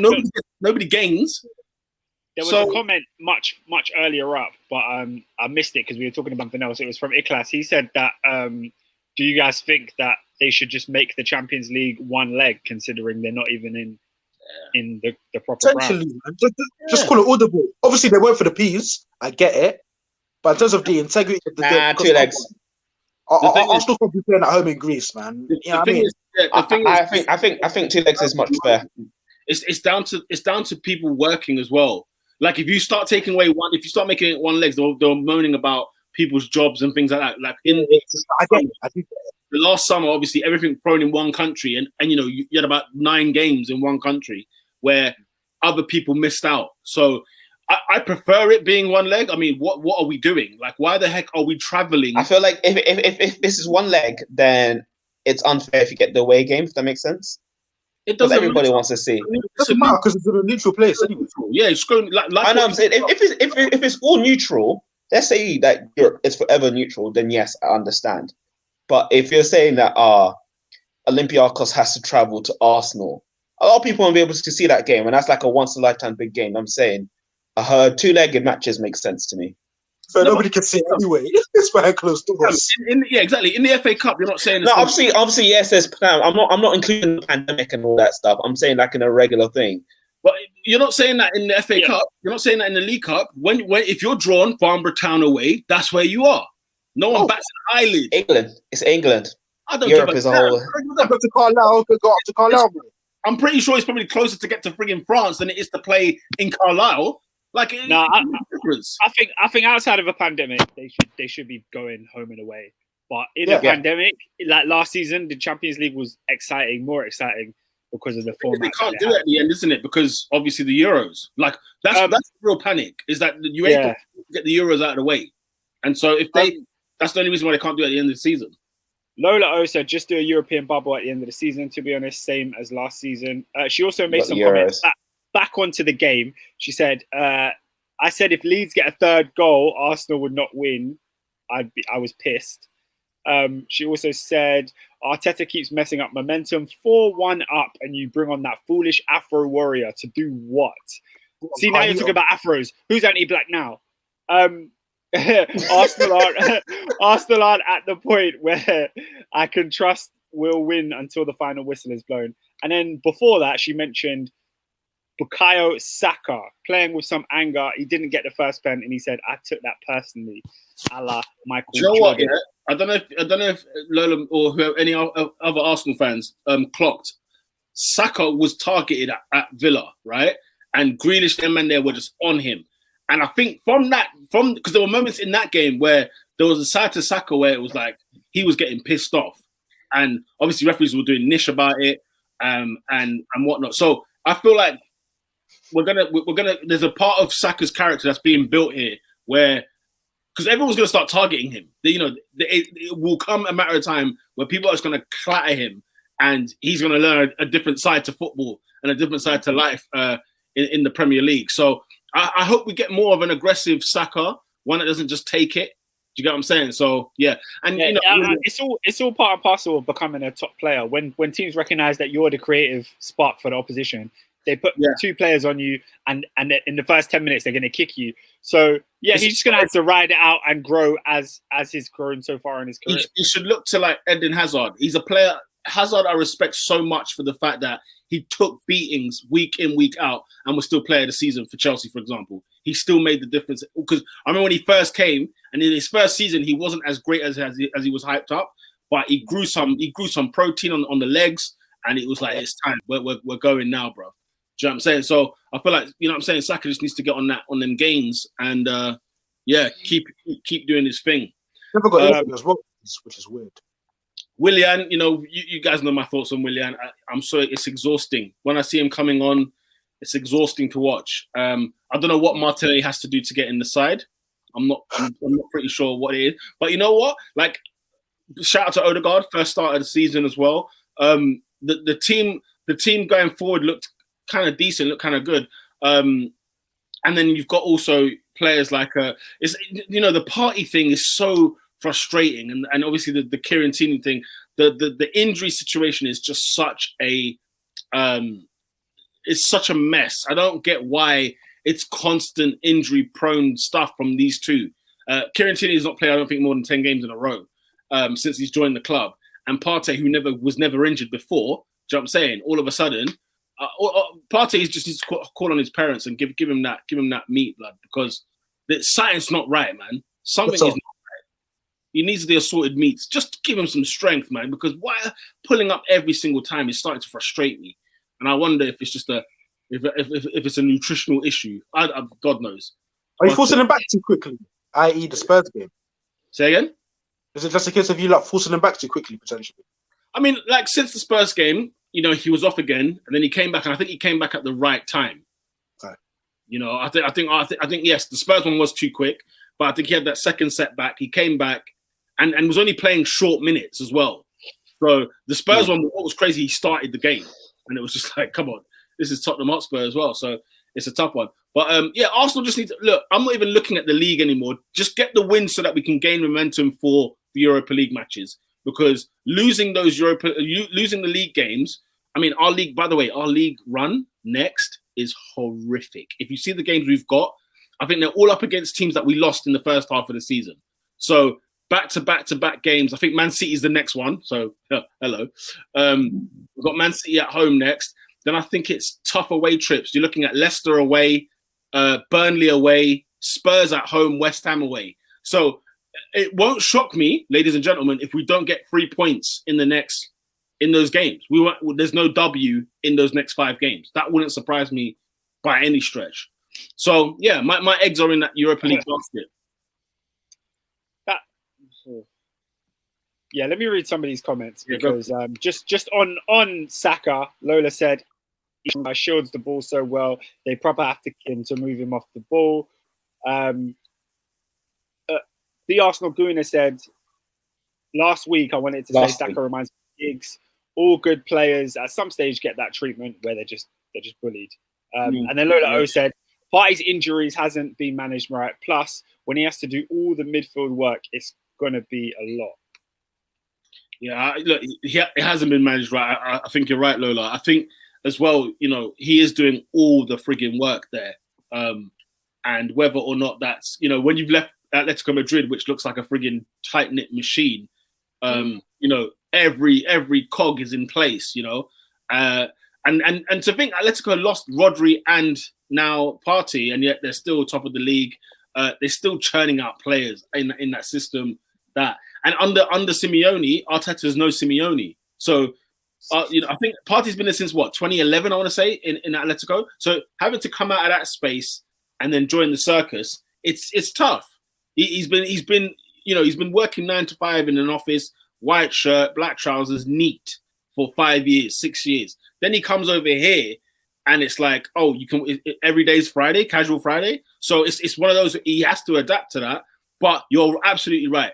The injuries have been managed awfully, and I even go back to the Kieran Tierney one. And don't give it long. Somebody like maybe Odegaard, he could be another one that ends up being always injury prone, because I know he's got a bad injury record as well. So we'll see, man. Listen, happy to see Aubameyang score a hat trick. I'm glad. I hope the Leng man is back in full effect. I need you Thursday, my friend. Both legs. So that's what matters to me at the minute. Arsenal are where they are. Yeah, man, comfy win. Or not comfy, but like a good win. You played well. Aubameyang back scoring goals. I think other than the party thing, there's a lot of positives to take. A lot is extreme. I won't go that far, but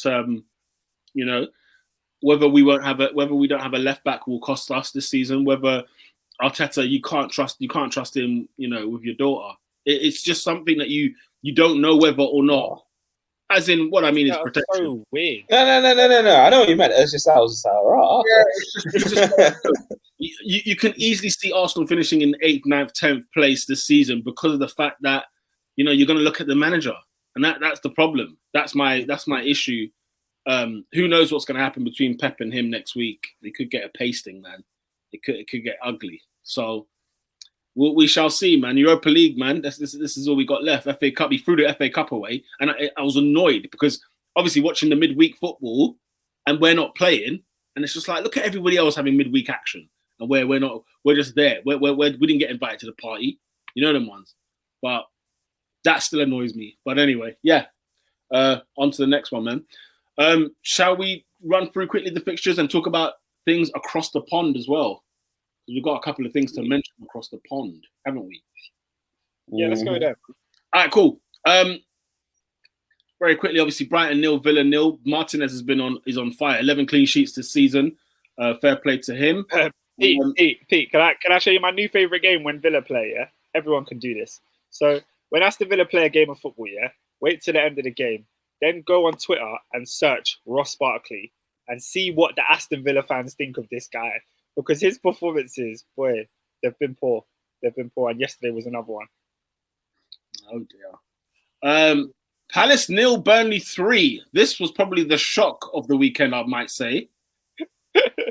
The Arsenal Green said, I don't trust anyone with my daughter. Fair dues.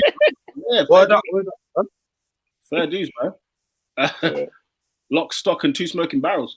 Palace 0, Burnley 3. What did you lot think about, are Palace this dry without Zaha? Yeah, Mm-hmm. Yeah. yeah. That's all that needs to be spoken about. That's all that needs to be said for that game. 3-0. Quite shocking. Yeah. Who cares? What do you think about Burnley's takeover, by the way? They've been taken over by some Americans. Hopefully they give Sean Dyche some money because he can't keep doing a Houdini act year in, year out. One of these days he's gonna catch them. Bro, he started the season. He had bloody 6 formers on the bench. So hopefully his squad is terrible, and I told him he's not in that trouble, but I knew from day he's gonna get them out of the mud. Yeah, and he's done bloody well. No, so hold on. I was saying we've got 13 games left, I believe. 13, 14 games left. Mm-hmm. Michy Batshuayi, is he gonna get 10 goals within that time? Pay me.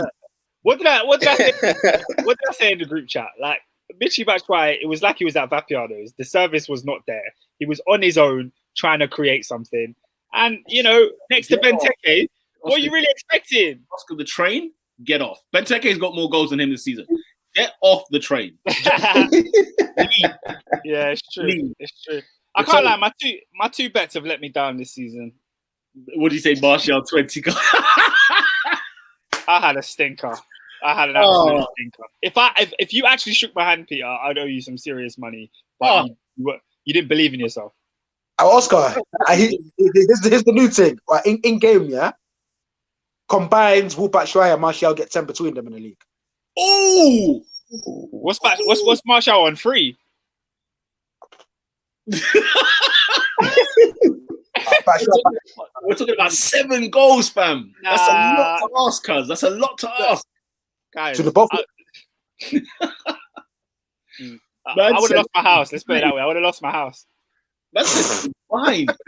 Don't let me near stocks. Don't let me near Bitcoin. None of that. Because clearly my forecasting is off. If there's one thing you've learned, Oscar, morally this year, is that you do not put your money or your feelings towards inconsistent players. Just leave it at that. We wouldn't be having this conversation if we were talking about players who are week in, season out, doing the bits. Yeah?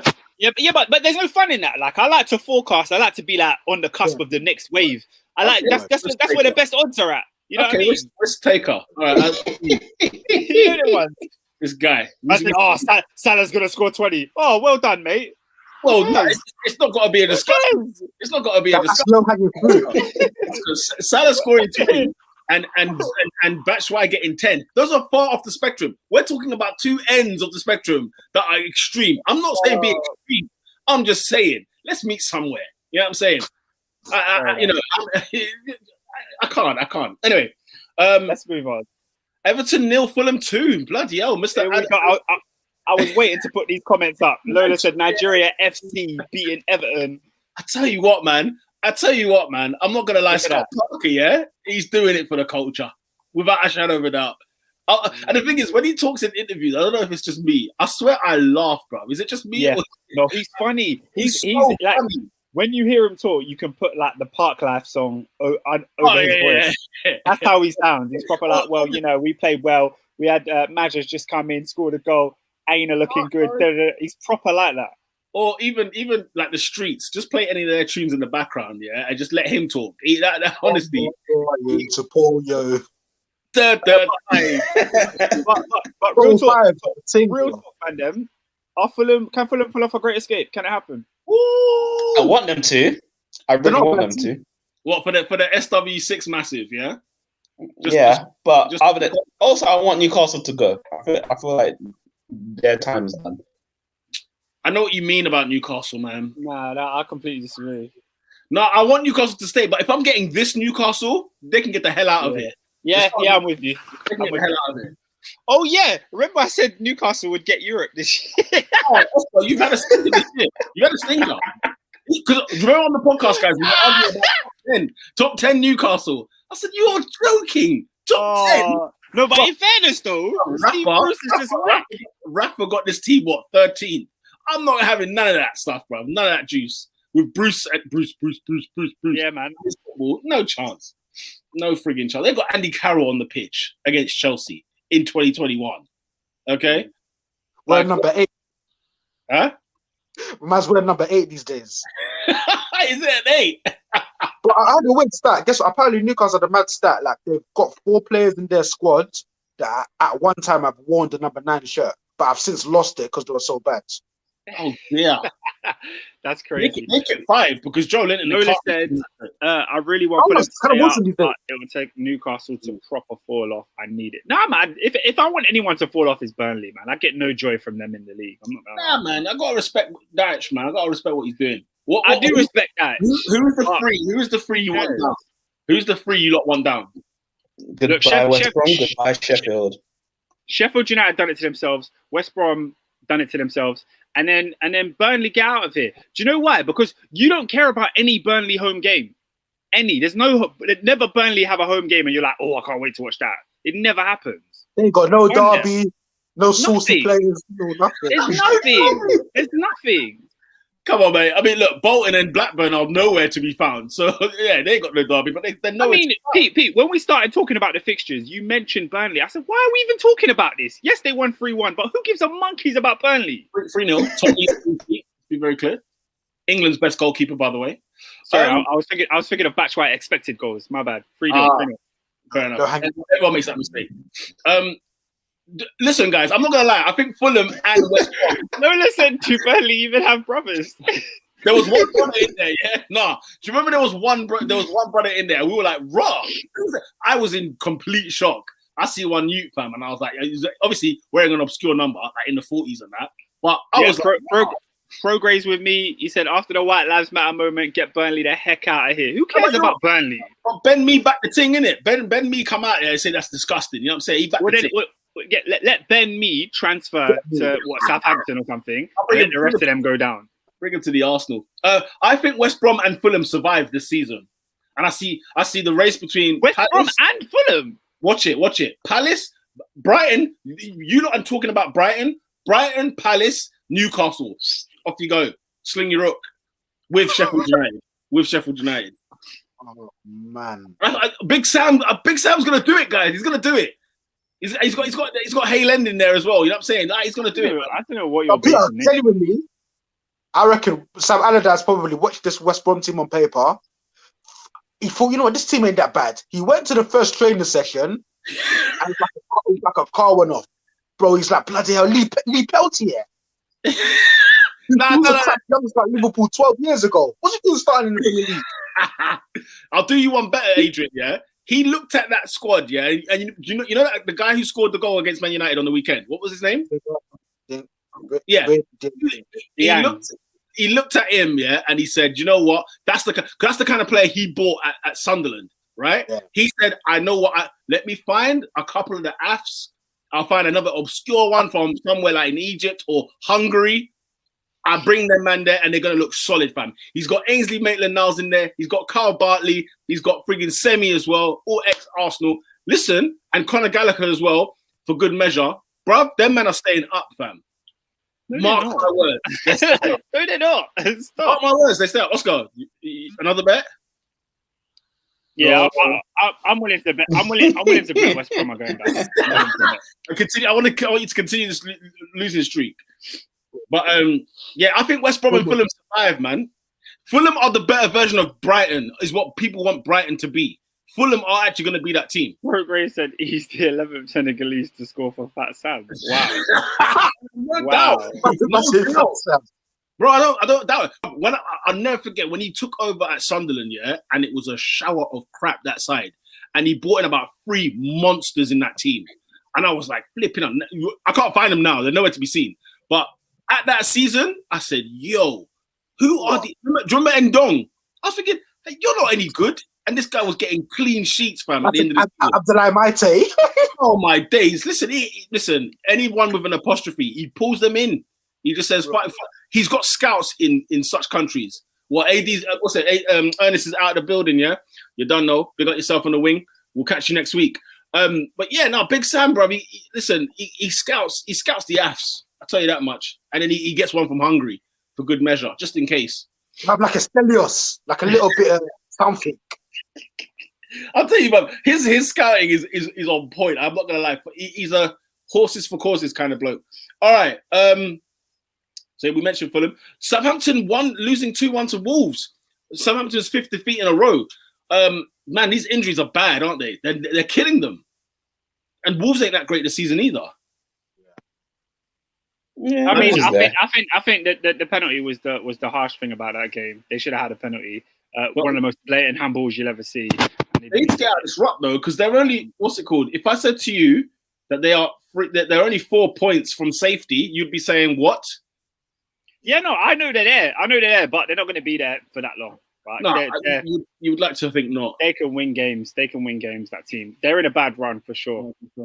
Well, but you got to remember when he's not lying. The Arsenal Green is not lying. What's his name now?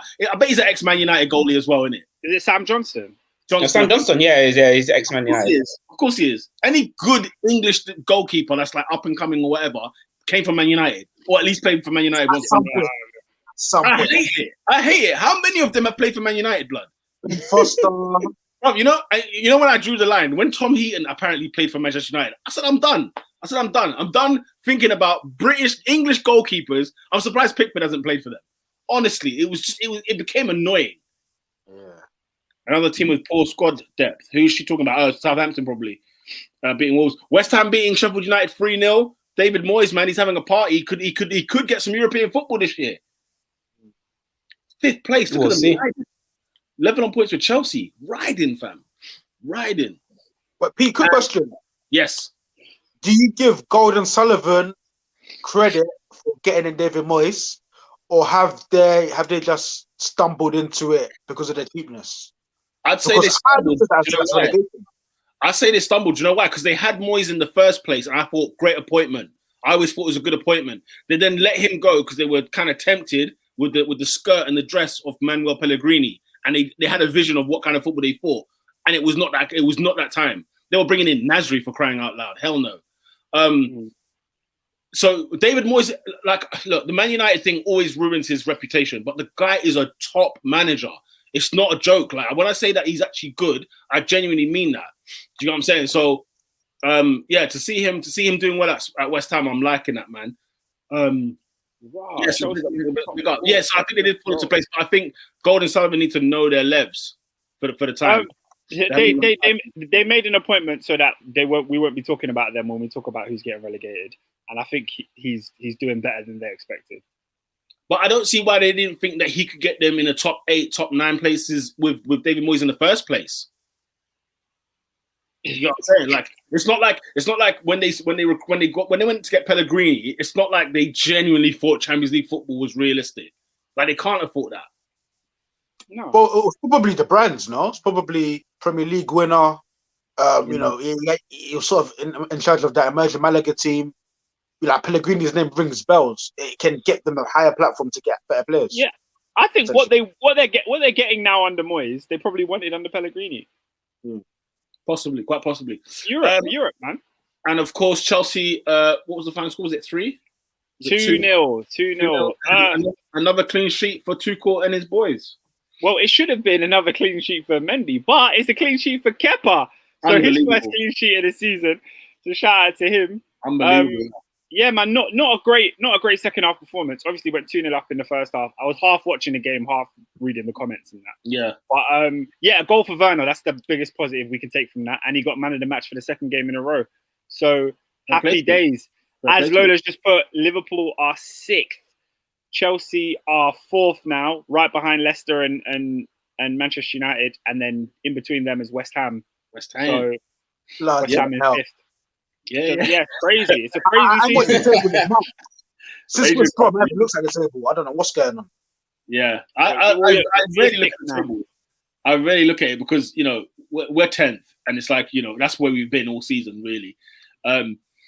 Let's cross over to the pond. We were talking Serie A action, weren't we, Robin? Before the pod went live, and we spoke about Inter Milan. You said that the title could be going back to a team in Milan.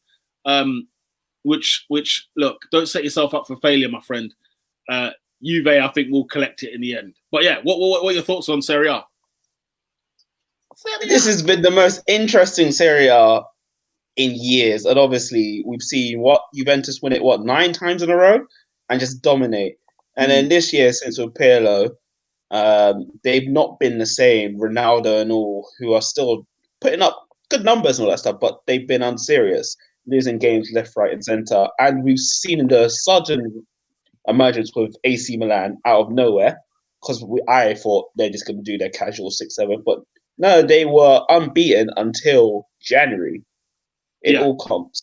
So it's them and Inter are currently just fighting it at the top for one day. Milan's up there, next day is Inter. So I feel like because Inter has nothing left to play for, they literally just have the league and that's it.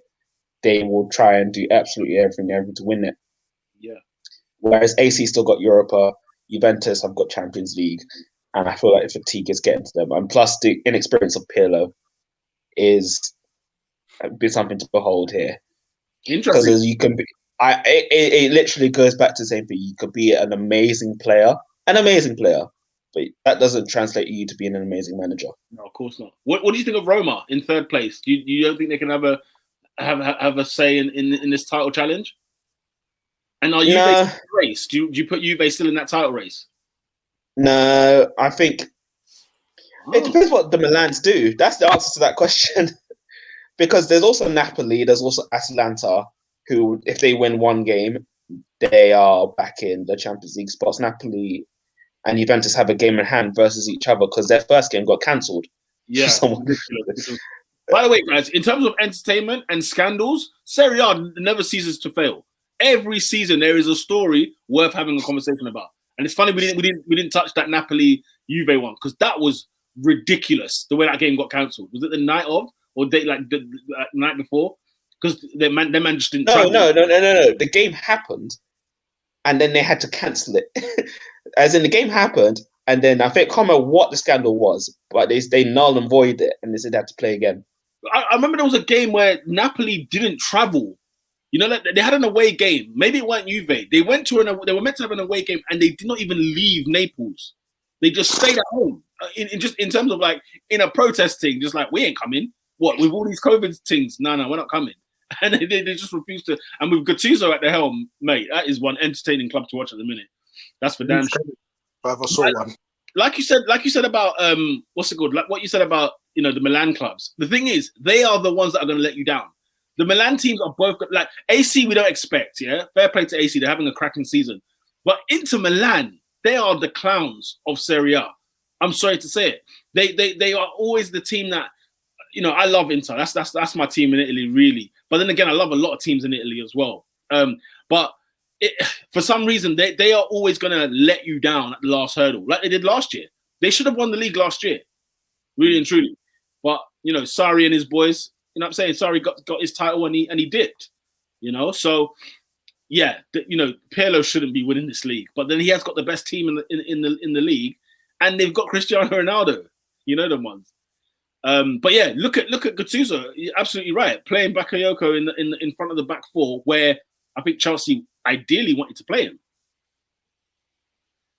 Yeah, I always wanted to see Bakayoko given another try at Chelsea, but is he still a Chelsea player? Yeah, he's on loan. And the thing, he's loving life in Milan. I saw that photo, and I was like, "Yep, he's not leaving." Yeah, man. When Sarri came in, they shipped him out on loan again, and then when Lampard came in, both seasons, Lampard never even looked at him. He went on loan. He's still a Chelsea player. I don't understand why we don't want to use him. Quick question. Yes, because I feel like Tuchel is on this redemption thing. You've seen Alonso come out from the cold. You've seen Kepa come out of the cold. Is there a chance of redemption for someone like a Bakayoko who maybe never quite got given a fair crack at the whip, and it was pretty much written off after that Watford performance? I definitely would say so. I would even go as far as to say, what's the Danny Drinkwater situation at the minute? Is he gone now? He's on loan. But he's gone. He's gone. Yeah. Because I even felt like if he impressed in training, I felt even Tuchel will give him a chance as well. But I doubt it. But I think Chelsea want to make up for losses. Like Chelsea have a lot of players that they need to sell, much like most of our clubs do. But I think Kepa is one that the board are really refusing to take their L on. They have to play this guy because he's the most expensive goalkeeper in world football. And if it doesn't work at Chelsea, then at least the hope is that you can sell him on. And I think one of the issues we had under Lampard is he ousted players out of the teams, your Rudigers, your Alonsos and whatnot. And it got to the point where you can't even sell these players because they're not playing. I think at least with Bakayoko, he's out on loan, he's playing football, he could get a move. somebody could take a chance on him. But I just don't think it will be at Chelsea, unfortunately. And I've wanted it to be at Chelsea, but I just don't think we're going to do that. So I don't see it.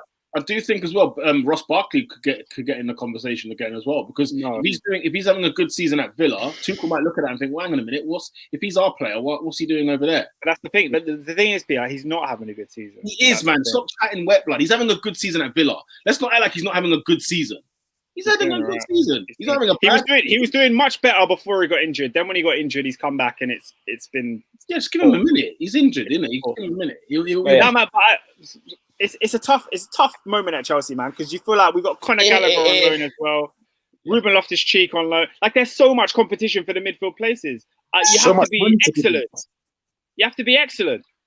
And I don't think Bakayoko or Ruben or Ross Barkley have proven themselves enough this season to say, yes, I need to be in that team. If I'm Bakayoko, I stay at Milan. Yeah. If I'm Bakayoko, I stay at Milan. But to conclude on Serie A, because we need to go to another country, to conclude on Serie A, we will see what happens because it's the Milan derby on Sunday. And it is a league. It's the second one. So we'll see who will win out of that. I think out of that, they'll have one hand on the trophy. By the way, I swear Bakayoko is that thingy though, Napoli. You lot were saying he should stay at Milan. Gattuso's got him at Napoli. Yeah. No, he had a season at Milan. I meant Napoli. Yeah, he did. Yeah. I meant Napoli, sorry. Shout out to Lucky. Lucky just agreed with me. No Barkley, Loftus, or Drinkwater at Chelsea's team. None of them. But however, guys, we need to talk about Germany. Oh dear. Yeah, let's do that. Because that league, as much as I love the Bundesliga, that league's unfair. We do love the Bundesliga, but it's so unfair. It's a mess. Because they supply their best team with all their players, and it's so unfair. It reminds me of a club back in the 90s and early 2000s. Funny enough, it doesn't. Because it wasn't this bad. It wasn't this bad. It wasn't this bad. It was not this bad. This Bundesliga, this friggin' Bayern Munich side does not remind you of Man United in the 90s and the early 2000s? Not to this extent. No. It wasn't their direct rivals. It wasn't their direct rivals. I mean, it was still good players in it coming up. Explain to me a team that challenged Manchester United for the league, finished second, and then Man United bought their best player. Not that close, no. Not that. But that's happened in the Bundesliga multiple times. Hang on, who's challenged for the league with Bayern Munich? If you remember if you know your Bundesliga stuff, who's challenged Bayern Munich for the league? The only people, Dortmund and Wolfsburg. And they cleaned out Dortmund. And even that, Dortmund. Like in the last couple of years, Bayern have not been close to anybody for that league title. So they're Bayern. And no, Leipzig was the closest, and look what they've just done. Leipzig was the closest, but I mean, the closest can look be what they've just done. The closest can be like 10 points. It doesn't mean that you were really the competitive rival. Man United were doing the same with your Rio Ferdinands, your Carricks, your friggin' what's his name, Ferdinands. They were buying these players, Saha. Like they were buying players where it was like they had a good season at that club, then they went and pitched them. I remember watching Man United doing this year in, year out, and it used to infuriate me. So what I'm seeing at Bayern, I mean, look, and what's funny at Bayern is that a lot of these transfers are free. That's what I find the most hilarious. The amount of free transfers they've got from that league is ridiculous. In fairness, like you got to understand, these are Champions League level teams now. Like it's not like, okay, fair enough, Leeds went down, so Man United took the scraps off Leeds and took Rio. But you know, when they were signing other players, it's not the same as taking a Lewandowski. It's not. You're weakening your competition. I mean, look, we're talking about players on a free transfer here. Lewandowski went for free. Götze went for free. Royce Hummels. Oh, well, again, how many of these players were bought? So you're talking about players. Upamecano has just been bought. They've just paid the bag clause for him. Yeah, fine. They've paid the bag for him, which, in all honesty, for all of us here, that makes sense. If you're buying Munich, you would buy him. But a lot of these players are the ones that you have to say, or you know, the players don't want to stay at the Dortmunds of this world and just finish second best, and you know, Leipzig's and whatever else. Like I think we beefed them up too high in general just because they are Champions League teams. But when it comes to the Bundesliga, they're not levels for these men. They are not levels. And yes, you could say, oh, you know what, you're pinching off direct rivals. But if you keep saying that they're not levels for them, then why should we take the league seriously? Who said to take the league seriously? You but that's the point, though. The point of the beginning of this conversation you said it is wasn't that fair.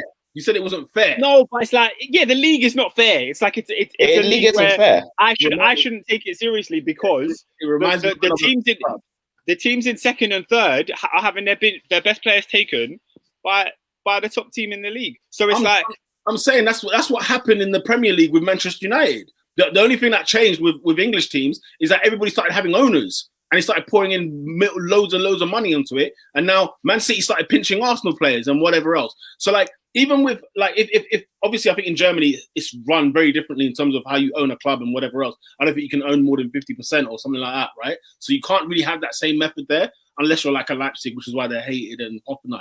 But what pisses me off right now, for example, is Marco Rose is leaving Mönchengladbach to go to Dortmund next year. That's annoying. That to me is annoying because Marco Rose is a top manager. I like him. He's done very, very well with Mönchengladbach. They've done extremely well, Mönchengladbach, over the last couple of years. And it's a shame now he's going to go to Dortmund, which, Dortmund is a side for me that always flattered to deceive since Klopp left anyway. They were never always that good. I know that people like them, and it was one of those teams that you felt like, we want them to challenge for the league. And yeah, okay, fine. But look at them this year. Look at their pathetic excuse of a joke this season. And the thing is, they're only going to get worse because next season Sancho is going and Haaland is going if they don't make Champions League football. Exactly. So but this is our point though. I think what we're saying is, I mean, yeah, they're playing poor. That's no one's fault. But what we're saying is we want the Bundesliga to be a competitive league. Like, I really like watching the Bundesliga, but I can't. It can't hold my interest when we know who the winners are going to be every year. What's exciting? It's like Formula One to a degree. It's exciting from second to sixth because that changes all the time. Who you get? Like I'm seeing in the Bundesliga now. Correct me if I'm wrong. Wolfsburg and Frankfurt are in like the top 3, top 4. Which Wolfsburg we haven't seen for ages, right? And Frankfurt were great 2 years ago. Were a circus last year, and now they're back again. So you don't get the same. We're talking about Leverkusens, you talk about Schalke's of this world, Werder Bremen's, Gladbach, Dortmund. There's loads of teams to see, but Bayern, it's like Serie A. It's Juve, and then you talk about the rest. Just like you say Bayern, and you talk about the rest. You don't say it's unfair in Italy. No, it's not that it's unfair, but we all want Italy to be the giants that they once were. You want the leagues to be at their best, and that's what we're annoyed about. It's not necessarily that it's unfair. I think we're spoiled a little bit in terms of like, because the Premier League there's so much money in the Premier League and like the way the broadcasters have fed the Premier League. Once upon a time, no team in second to sixth place in the Premier League could ever compete with Italians or compete with the German sides or whatever else. But these other leagues are broke. The broadcasting people are not funding it for them over there. And yet you could argue, they've got some great fan bases down there in those other countries, but the money is the difference between the Premier League and the rest of these other leagues. Nah, I think we're talking about different things though. Boss that Endo said Peter. What I'm saying is that's why it's more entertaining though. What I'm saying is that's why our league is more entertaining than the rest. Is because of the money. If there was no money, you'd find Manchester United, Man City, or whatever. They'll be gone. They'll be gone out of here. The money is what kind of ruined and changed football. Full stop. Oh look, even SW6 is saying that because there is no money for these other clubs that you speak of. That's why Dortmund try and shag man when it comes to buying a player. Like they asked for whatever it was for Jadon Sancho. Jadon Sancho's not worth that much. Like, come on, let's be serious. So there's a lot of the only reason why you can even say Burnley, if they go down, get 100 million for going down. I mean, come on, this is the kind of world we're in comparison to all these other leagues. Who I think if you win Serie A, you get niche, absolutely niche. You get more money for being in the last 16 in the Champions League, which is ridiculous. Right. Boss like Endo said regarding Chelsea, only 4 points off second since Tuchel has come. Reminds me of when Klopp came to us. Werner has been good for a while, deserved that goal. He never gives up. I 100% agree. Kante, Ziyech, Pulisic, Chilwell, Giroud, Zuma, Mendy, all on the bench. Mad thing. That squad is bare talented. It is, bro. It is. We should have been. Yeah. It should have been in the title race. We should have been in the top 4. Should have been in the title race. Lamp's hard to go. SW6 says, and politics, Serie A fall off being one of the best leagues in the 90s. Yeah, man, it's sad. It's sad. We want to see the top leagues compete and for it to be competitive, but it just feels like teams running away with the league is a common thing, and nobody wants that. Yeah, no, I still feel like they've all got something in common as well. As much as I hear Peter's point of like United trying to buy players from other people's teams, it's not like at a level of Bayern. Everybody feeds Brighton. Everyone didn't feed Manchester United because there was still Chelsea, there was still Liverpool, there was still Arsenal, who still had fantastic players. You don't see Henry going to Manchester United. You don't see and also Gerrard or like these guys are feeding Bayern left, right, and centre, only just to get smacked and then asked why is Bayern so great. It's because you people are feeding the beast. Why do you feed the beast? Let him get hungry. Robin, keep your own players. Man United were getting fed by everybody in the 90s. That's why I was going back to them because, like, you know, York and Cole and these guys, these lot went from the frigging academy. Like, we're talking about Man United got players from everywhere in the 90s. That's unfair. Can I tell you why that's unfair? Because back in the 90s, if you look at the percentage of players in the 90s that were English in the Premier League, it's way higher than now. So you were buying teams from England because the foreign transfers weren't as common. That thing wasn't happening all the time that you'd go Germany and buy a player. Teams weren't doing that week in, week out. So all the majority of like if you go to the 80s, for example, 99% of the transfers in the 80s were English clubs transferring to English clubs. They weren't like foreign transfers. So it took time of a progression for us to get to the point where we are now, where foreign transfers are almost more common. So for it to still be happening now. That doesn't make any sense. What we're saying is when Man United were like the dominant Man United that they were buying the best players from other clubs year on, year out, is what I'm saying. So what if they were in England? That's what you're saying about Bayern Munich being unfair. We're talking about free transfers, apart from Upamecano, and I can't think of anybody else. Bayern Munich have got free transfers from these guys. It's not like they're paying big fees for these lot. They're getting free transfer after free transfer. So that's on the players. And obviously the clubs in, say, the Bundesliga can't obviously afford the wages that, say, Bayern might offer because Bayern have the money. They've got more money than these other clubs. But Man United were forever taking players. Like I said, York and Cole, you would have, if you didn't know too well, you would have been mistaken thinking they came from Man United's academy. There were so many of them like that. Steve Bruce. I don't know how far I have to go.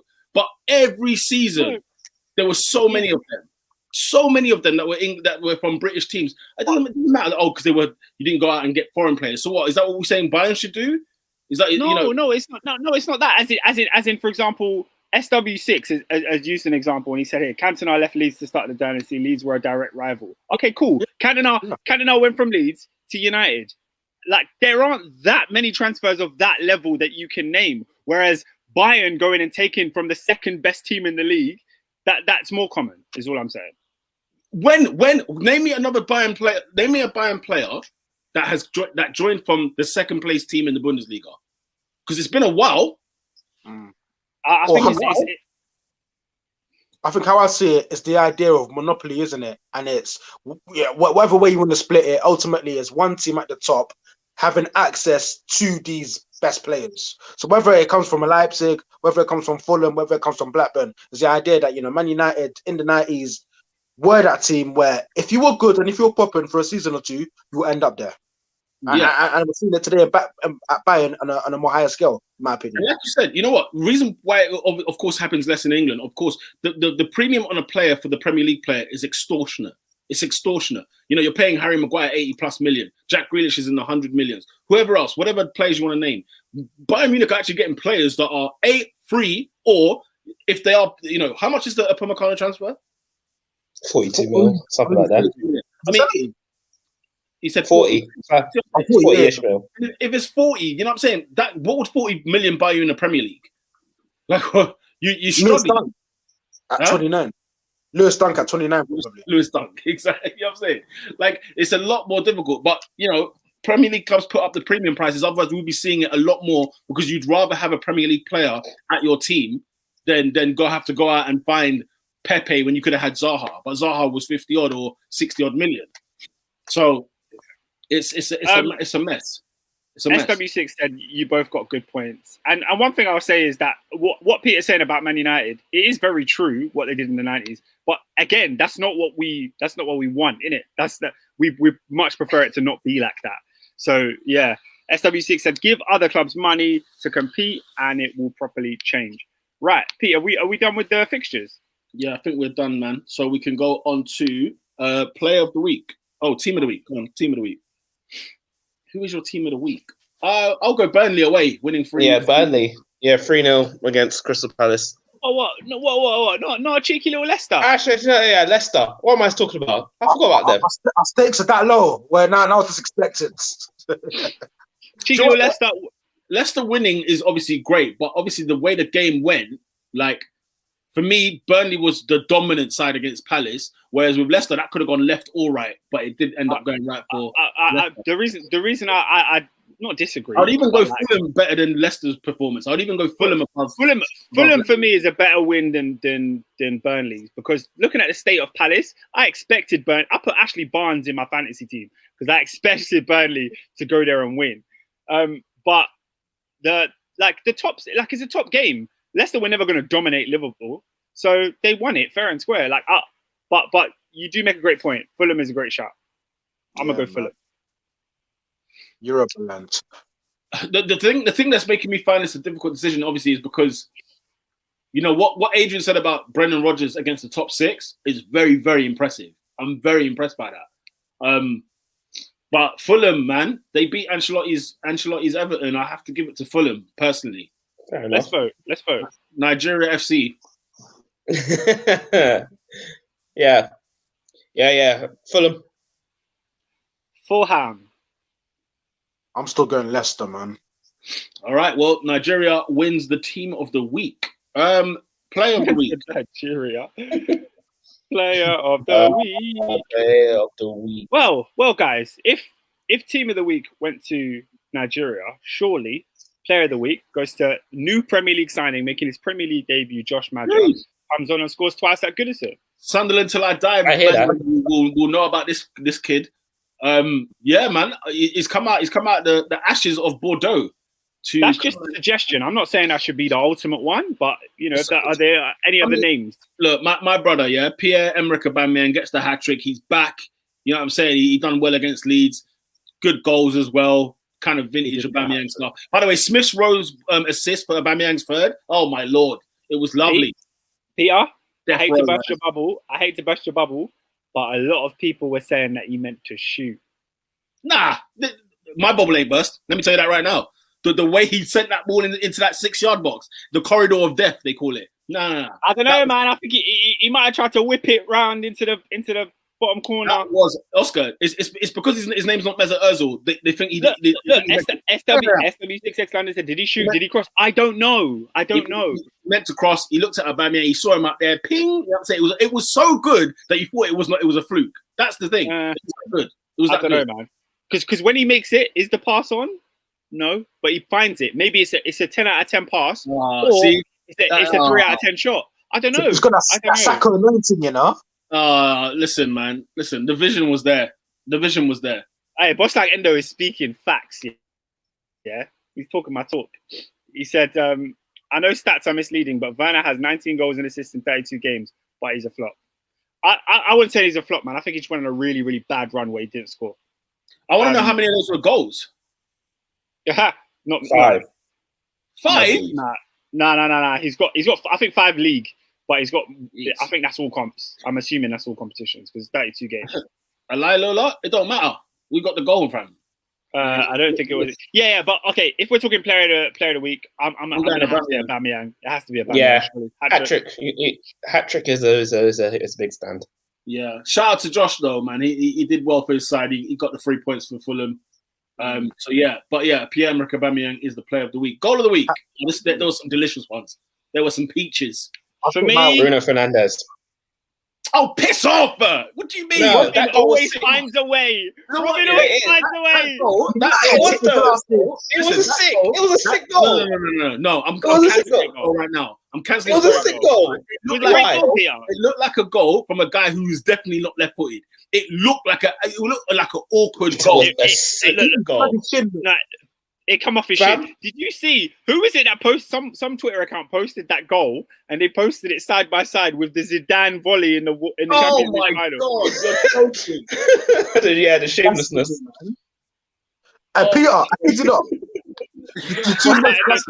Peter was shouting in an empty room.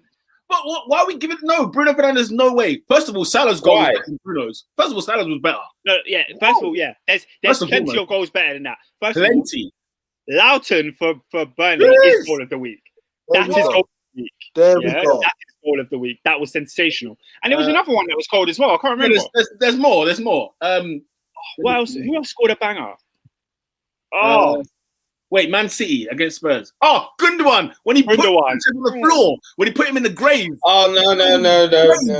Oh my days, brother. We haven't talked about that goal much enough. Davinson Sanchez. What happened there? What are you doing? Not talk about it enough, Robert. You're absolutely right. Because when I saw him do that, I said, "Rah, this is WrestleMania." Undertaker just buried this man alive. He's buried him alive.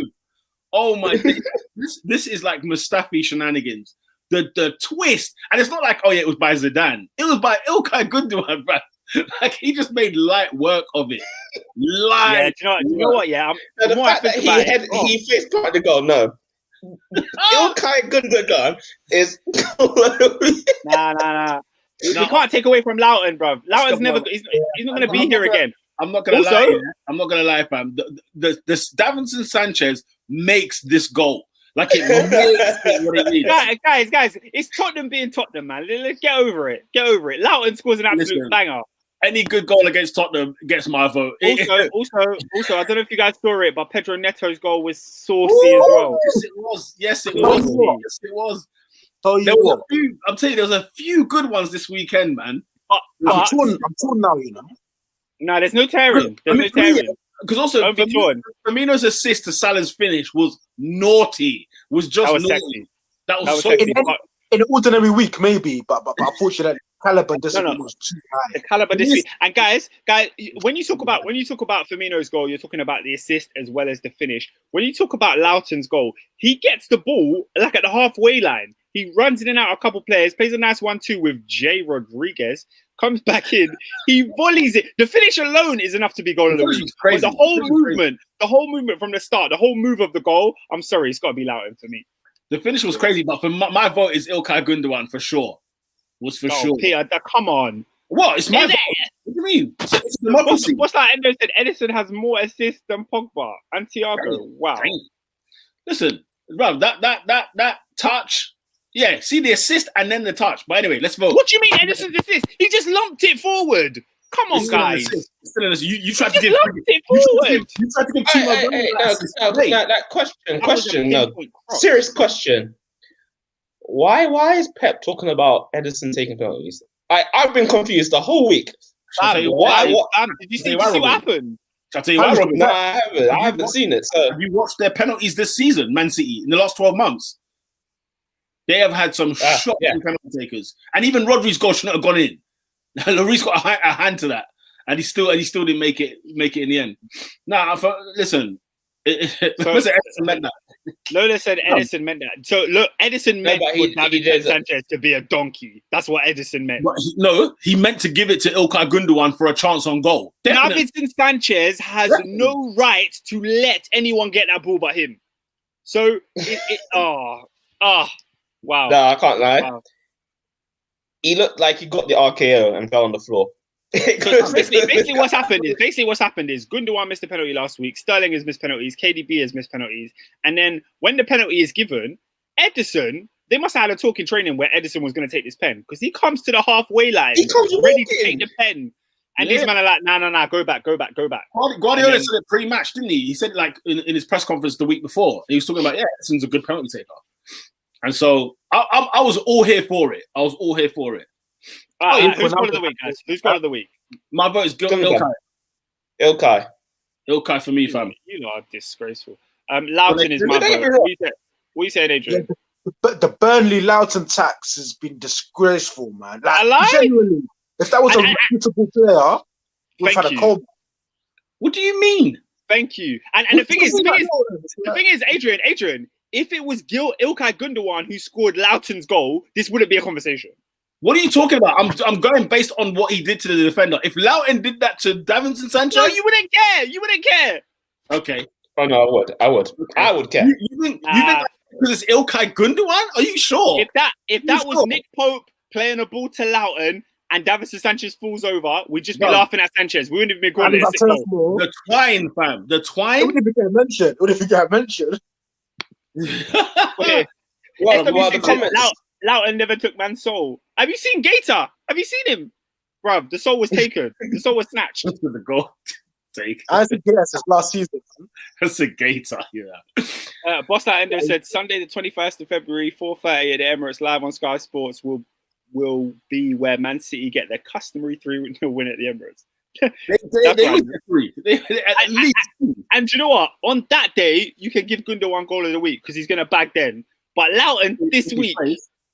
But you see, look, you're giving it sympathy vote. For me, it's I'm going on the goal. I don't care who the guy is. You're talking about Burnley tax. Why is the club coming into it? It's Burnley tax. It is Burnley tax. Listen, if Gundogan scored Loughton's goal and Loughton scored Gundogan's goal, I'm giving it to Loughton. Like you said, the guy duppied and buried alive Davinson Sanchez. Not just the strike. He took him to hell. And then scored. I don't understand, but fair enough. I guess. What? How are we going to decide? So Adrian said 2-2. Yeah, so 2-2. So let the man then vote. Let everyone vote then. Well, okay. Lola said Loughton. SW6 has said Gundogan. So I don't know. Let me see. Is it Boss Hack or Pro Grey or Lucky? Any of them want to get the final? What's that, Endo? You might have to come and settle this. He also said Loughton was fired too, but he was earlier. He was talking about Gundogan. So. We need another comment from someone just to help this. Pro Grey. Who else is out there, fam? Or you know what I mean? Or I might have to get special guest Michael on here to give us the goal of the weekend. Yeah, bro. put Michael on. Get Michael on. What makes you think he watched any football this weekend though? Because I watched it with him. What? Yeah. Yo, Mike. Goal of the week. Yeah, you're the decider. Loughton or Gundogan? Gundogan. He's gone for Ilkay. My boss like Endo said Loughton. We're back at Loughton. How? Ilkay Gundogan is the goal of the week. Unfortunately, it's a democracy, so it's clearly split. You know what I'm saying? We clearly are split. But it'll be Arsenal. Even B Arsenal Gooners come with the Loughton thing. Okay, so he's okay. B Arsenal Gooners taking it. Loughton, just for mercy, yeah. That was longer than it needed to be. I'll give you Loughton. Who's not that guy this week? I don't have one this week. No, you don't have one, Robin? Oh no, I do, but I've talked about him enough. Oh, he's already not that guy. No, guys. Maybe because it was a week ago, we have memory shortage, yeah. I'll never forget such a thing. Say again? I'll never forget such a sight. Oh my God. Oh yes. What happened post-pod last Monday? What on earth happened post-pod last Monday? What my God. Yes, what we didn't see. I saw that. The scenes were horrific. It was like midnight, it was like 2 a.m. Boss like Ender, we hear you, Allison. We do hear you. Oh yeah. Oh, by the way, we didn't even talk about Allison. To be fair, we haven't talked about Allison. Someone handle the Monday night one, and we'll talk about Allison after. Someone needs to handle that. Okay. Yeah, because this jabroni, and I'm sorry, guys. I'm sorry. He goes into the Hall of Fame. This is Hall of Fame worthy. This is Hall of Fame worthy. This is Hall of Fame worthy. The Top 4 podcast was doing their podcast as per usual on a Monday night, 8 o'clock. Make sure they're every week. And it took a nasty twist off air. Okay, we were just enjoying the vibes, little chit chat before we go to bed. All of a sudden, Twitter is on fire. When I tell you it was red hot, it was on frigging fire. I thought, what's going on? We've spoken about this person actually this season, wondering, oh snap, he's been dealt a bad hand. A lot of things have happened in his life, and I tell you what, man, the guy. This guy could have clearly scrapped his whole reputation in this one stupid act. Because what surfaced on our phones, ladies and gentlemen, was a picture of the French Youth Academy, I want to say, the under-23s for argument's sake. appeared to be on a training camp, or it was some sort of an international break. So this probably happened months ago. We get our man, a player that we want to see in the Premier League, get some games. He was signed for 30 million quid, by the way. We see him on a phone, videoing himself, busting joke, whatever else. Now, this is where it turns ugly very, very fast. He begins to rotate the phone and show us what A, he's sitting next to, and B, what he's laughing about. And the worst part about this video, ladies and gentlemen, correct me if I'm wrong.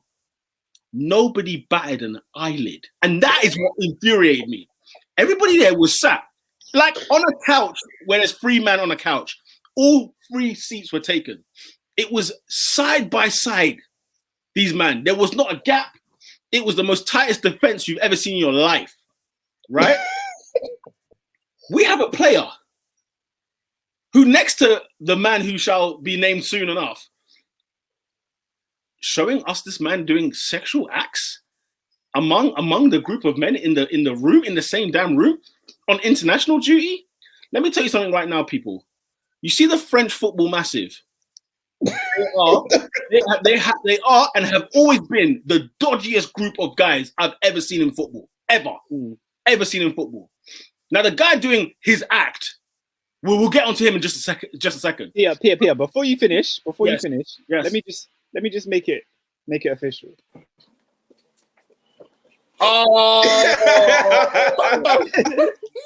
Oh, David, please. Can you take the reins on this one? No, continue. Finish. You're flowing, man. I'm flowing, yeah? I'm flowing. I'll end it for you. I'll end it. You keep going. Clearly, this guy works for Pornhub or some description. Clearly, he does. Man takes to directing, using his phone to film the scenes. The scenes, yeah? And nobody batted an eyelid. I say it again. Nobody thought, this is mad. I swear. No, sorry to interrupt again. I swear someone took out like a PlayStation controller and started playing. Yeah, one of them's banging out Ultimate FIFA. What's going on? This guy's he's whooping some other guy's butt in Japan. This guy couldn't believe what I was seeing. I couldn't believe what I was seeing. But for not even acting, for the directing and producing of this footage, William, Alan, Andre, Gabriel, Saliba, you're not that guy. You are just shameful. Unbelievable. Why have I had to witness that? Why did I have to witness that? Somebody tell me. Why did I have to witness that? Before bed. Lola said it's because the wee man are nuts. The French are wild. Said this before. We had a podcast dedicated to the French. Because they've been wild. I want to go back as far as 2008. Is the first time when I realized, this national team is a farce on so many levels. 6 man in a room and 1 man is cash. I lie in the nude. In the nude. That tells me. It wasn't the first time. Oh no. God knows what else was going on, has been going on that we haven't seen. Man Snapchatted it, so man would have sent it to somebody who sent it to somebody for it to leak onto the internet. So they've got their own little ring going on. What's going on? I genuinely cannot believe it's the fact that the guy he's with that he's filming. I need to find his name. I totally forgot about that guy's name. But when I find it, oh dear, the guy looks at the camera as well. He looks over and continues. But I swear he was on the phone himself, filming himself. Was he on the phone? He was on the phone too. Too much activity was going on at a casual pace. Far too much of it was going at a casual pace for my liking. Sorry, this player, hang on. The player in question plays for Brighton. Are we sure? No. Are we sure? Because this guy, what's it? Let me look him up. I feel like we've given this enough credence. I don't feel like we need. It's Hall of Fame worthy. I feel like it's demeaning us to continue speaking about it. He's in there, fam. He's in there. Bro, this guy literally plays for what? For Brighton and Hove Albion. Wayaki. if it's the guy who I think it is, it says here Ulrich Emini Eller is the man doing the act. He's in Brighton's under 23s right now. I tell you what, man. Holy smokes, guys. Oh, my eyes were sored. And, this was late at night, before bedtime. Bro, that was funny, bro. Do you know how much King of Queens I had to watch after that? Do you know how much Fresh Prince I indulged in after this? Fam, I couldn't go to bed. It was a freaking joke. The friggin' joke. Yeah, Willie Saliba, you're in the Hall of Fame. You're in the Hall of Fame. It's a friggin' joke. This has just ruined the mood. I can't even lie. Was Arteta right? Was he right? Is this why he's not been playing him? Because he knows these shenanigans they get up to. But like you said, the French are wild. They are wild. The Lacazettes, even Lacazette is a wild one. Do you know what I'm saying? Benzema. Well, exactly. Jan and Villa. Griezmann. Are we looking at what Griezmann is? Griezmann. Oh. The list goes on. So, with that being said, man, that's how we leave. Alisson. I like Alisson, of course, Alisson dodged bullet because he was lucky. Because we had yeah? With regards to the Alisson one, it's his error, it's his clamour. But generally, I look at that situation and I think to myself, this man has been doing this thing for 3 years. He's been highly successful with it. Why that a 20-year-old from Turkey probably doesn't speak English is making his debut is the day that it goes horribly, catastrophically wrong. I think generally just a communication error. Oh, dear. Yeah, that was a clanger. Yeah, it was a clanger. It was just, you got to let it known that you've got it covered. But, yeah. Shout it the game, innit? What did you shout? I don't know. It didn't look like know. Man just kept steaming out like a raging bull. David, what are you saying, man? You got anything to tell us for the weekend's football? Let me just say, Liverpool, yeah? You might have done that here, bro. And granted, certain man won't have it. It's all banner. I'm all for the banner, innit, yeah? But man, them collected over 200 points in 2 years, bruv. Gas has run out, bruv. It's done. It's done. You think the gas is gone, yeah? The gas is gone, cuz. Hey, fam, I'm watching Monday Night Football, yeah? Real quick, I'm watching Monday Night Football. They're going back to Man United's conceded goal against West Brom. You know when you just see arrows on the screen? I love it. This is where he should be. I love it. This is where he is. Gary Neville saving in the frame. And the thing is, they got Gary Neville and Carragher there. Two defenders. They are going to town on this one. Just pause it. Just pause it right there. Just highlight that. Do you know what I didn't even clock yet? You know Conor Gallagher's assist, right? The cross. He all the time in the world to send this ball in. Nobody was near him at all. Guys, it is Man United's not a serious football club, bro. They're not. Until you man get rid of Woodward here and get a proper football man in there, you lot are not winning jack, bro. The truth is not that. I said this. No, we need to get rid of the defense. The centre back need to go first. Bro, I said it before. Listen. No. Robin is trickled down. It's not. No, I don't care. You can tell me anything and everything about my club. Until we fix that defense, I don't care who comes. They won't do anything. No, Robin, they won't do anything. You've got it backwards. You've got it backwards. You're doing grocery shopping, bro. You're doing grocery shopping. That's fine. Yeah. But if something's moldy, throw it away. I'll rather have the under 23's defense. The guy doesn't see the mold. He doesn't see the mold. How many products has he bought? How many has he bought? All bad? Come on. Oh, because even when he bought the Schneiderlin, Schweinsteiger, Di Maria, Martial, even when they went through that time, you know what I'm saying? It got gone off quick. It's too much. We got a couple more comments I just want to read out before we get out of here. Bosslat Endo said, Oscar, that Saliba comment. Yeah, Oscar. Spirit. You look depressed. Oscar down. Because the thing is, at first I was mad happy. I was like, oh my gosh, we get to bury Saliba. Then I realized what we're actually talking about. And I said, what the flip is this? Why are we discussing this? Why Honestly, is this topic? Guys, we almost thought about an emergency pod there and then. There and then. Guy. Even with one viewer, it had to be addressed. Because even that night, bare football guys, bro, they all put on their YouTube accounts. Saliba, I said, damn, this guy's not going anywhere. Get this guy out of here. Lola O said, let's not pretend that Allison.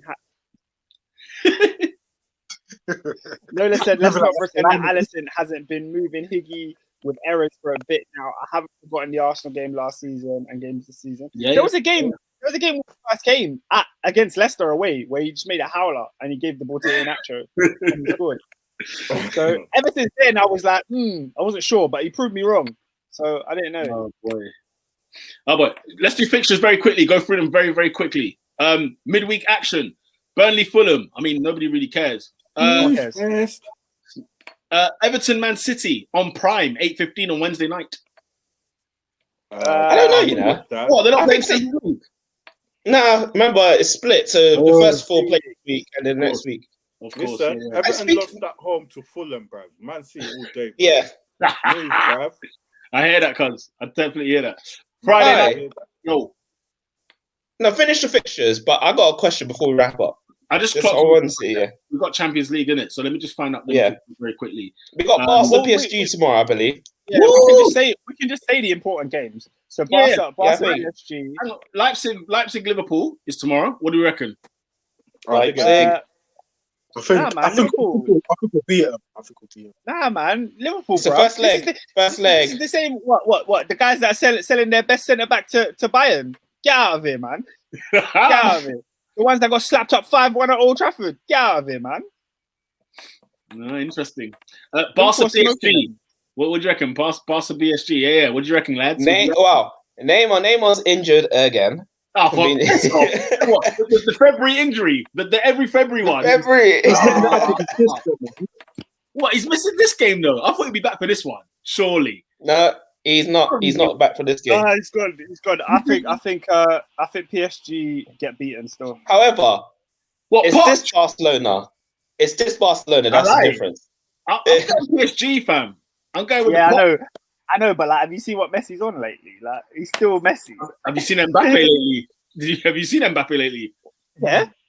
You know, like, he is conditioned right now, bro. I've been seeing his mileage, yeah? That guy is in prime condition. Let's see. It'll be a good game. It'll be a good game nonetheless. Atletico Madrid against Chelsea. Oh, no, wait. That's not this week. That's next week. Oh, okay. So fine. Okay, so there's nothing really left. Sevilla, Dortmund, Porto, Juve. I'll move on. What's that? Endo said 2-2. I hear that. Not a bad shout. What about Europa League? No. I could not care less. No, could not care less. Couple games. Sociedad, Man United. Sociedad, Man United. I do not care. I do not care. Benfica, Arsenal. No. Don't care. No. All right, fine. Premier League. Wolves at home to Leeds. That's the Friday night football. So that's your Friday story. Leeds win. Oh, flipping it. It's football every day. Brilliant. Yes, sir. Saturday, Chelsea away at the Saints. 12:30 kickoff. Tough game.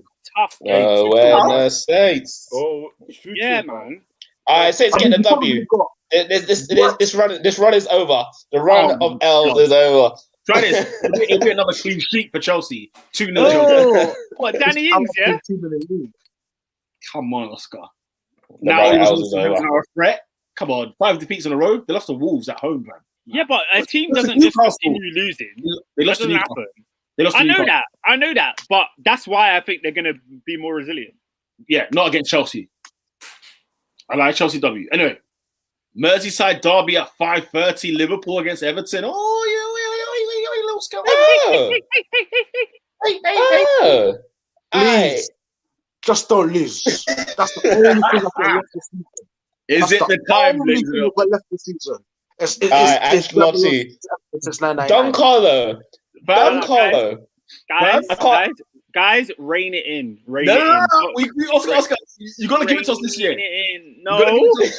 Kevin Campbell scenes in 1999. Listen, Carlo Magnifico.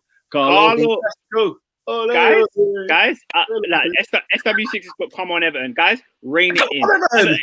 Everton just got slapped up by Nigeria's B team, yeah? Also, Nigeria's let's on the not forget- 3-3. let's not forget the fact that your favourite centre forward is injured for Everton, Dominic Calvert-Lewin. So it's peak for them, man. It's peak. Europa League as well. Alex It's peak for Iwobi, them, man. fam. What Alex Iwobi? You get me? Get out of it, man. Liverpool are going to slap them up. What? Joshua King, fam? What? Josh King, cuz. Shut up, What? man. You man ain't ready, bruv. Richarlison, yeah? Hey, Whatever. Robin, Up the toffees. up the toffees. I'm up Up the the work. toffees. Up the Are you work. man? I don't know if this is a bet, but if it is, if you can bet for Alexander Arnold and Richarlison to have a flare up at some point in the 90 minutes. What, booking, yeah? That's That's both bookings. Yeah, they'll do the bolting, clashing of heads. What? James Rodriguez in the middle, fam. Everton for the W, cuz. Everton for the W, fam. I'm going for it. And the Arsenal Bruno is shook. He said Benfica are coming with 2 strikers. Good luck to our back 4. Benfica have got who? They got like what? Jan Vertonghen. They got who's that? I remember them talking about their striker the other day. Thank God they ain't got Ruben Diaz anymore. Jeez. We have to get revenge. I don't care if we lose this. I'm actually done. Please, my toffee virtual. I agree. Yo, the revenge tour. Sunday football. West Ham against Spurs. Ooh, Do you know what what time game? to start? Hey, do you know What what time game? to start work on that day? What time? What time? Bruv, 7:45, bruv. Oh! On a Sunday. Wait, in the morning? Bruv, it's a Oh, 12 collect your o'clock money. kickoff, blood. Collect your money, King. Oh, Collect Hey, your what, money. double pay?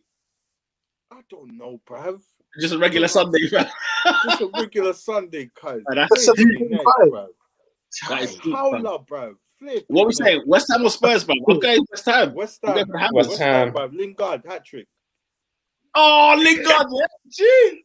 Hey, Links has been putting in some performances. Today he was good again. Mhm. You're calling him Lings, yeah? Is that what it is? Oh, J Lings. J-Lings. It's always J Lings. It's always J Lings. It is always J Lings. You man are waste mad, fam. Oh my God. I was happy for his debut against Villa, but that's where I leave it. I leave it there. You know what I'm saying? But I was happy to see him there. He got an assist today, I think, as well. Aston Villa against Leicester. Yeah, Aston Villa against Leicester City. Woo! Hot. Aston Villa. Oh! You think so? Nah, it's Vardy, man. Come on, Yeah. bruv. What, just one? Nah, let's pop them. Villa were very bad against Brighton, bro. They were horrible. Emi Martinez got me points on fantasy because he made 9 saves. 9. Get out of it. This is 11th clean sheet of the season, by the way. That's mental. Yeah, keeper of the season, isn't it? Def by far. Arguably signing of the season. Yeah. 2 million, yeah. When you think about the fodder they were playing at the back last season, come on. Who was their goalkeeper last season? They had Reina at one point. And then Nyland. Remember Nyland? Yeah, what a joke. What horrible goalkeepers they had. Now they're set. Because of Islands. Well done for Dean Smith to shoring that out. But yeah, I'm going Leicester win as well. You know what I'm thinking about it? Jack Grealish might have to come out my fantasy team because I don't see him picking up points there. Oh, Arsenal against Man City, 4:30 kickoff live on Sky. Oh, we're You getting don't have 3-0 City. Oh, you're getting slapped. Pump action, fam. Gosh. No, Good the one captain. Pat. but is Gundogan fit? I don't think he's fit though. Yeah, I don't Yeah, know. it doesn't matter. De Bruyne will come in. I think if De Bruyne is back, it's just But the thing is, it could be whoever. Like Foden could slap you man up. Sterling could slap you. Yeah, it's whoever's there. Mahrez will have fun with Cedric because he's not a left back. Yeah. What's that Endo said? Arsenal versus City could be seen as sexual abuse. Yeah. You know, scenes of a sexual nature. There has to be a warning. Yeah, Before PG. the program starts, it's one, them disclaimers. It has to be PG. Wow, we home. Yeah. We home. We're at home, yeah. We're at home. Yeah, they're gonna slap us, bro. Yeah, you're not gonna get touched. Lola said City 3-0, usual. Yeah. And the thing is, the game will be over at halftime. Like at halftime, it's done. It'll be done. Listen, David Luiz gets sent off. Oh dear, he can't be in the team. I'm happy with a draw. Yeah, I hear that, fam. I'm with you. Manchester United against Newcastle United. I hate this game. It's always like a It's always a draw at Old Trafford. I think it'll be 2-1 United. Man United against who? Newcastle. Oh, slap. 2-1. United 4-1. Slapping. You know what? Yeah, I like to believe that, but I know Manchester United. Oh, mate, I didn't say which United, Robin. Wow. Yeah. No, Man United are going to snap them up. I see United. Listen, I'm hoping for a Sheffield United resurgence against them at Old Trafford. If Newcastle can learn anything, watch that game on repeat, fam. And Almiron and the crew, yeah? Joe Willock, you get me? Madness. And on the Monday Night Football, the M23 derby, or A23 rather, Brighton against Crystal Palace. Oh, beef. Huh? The big beef. Big beef. Right. That, ladies and gentlemen, wraps up this week's Top 4 podcast, mate. It's been a pleasure with you all. Make sure you share, like, and subscribe at Top 4 Podcast, on the Twitter, Spotify, iTunes, the SoundCloud, the YouTubes. We are live every single Monday, 8 p.m. We will see you next week. Yeah, done, Peace, everybody.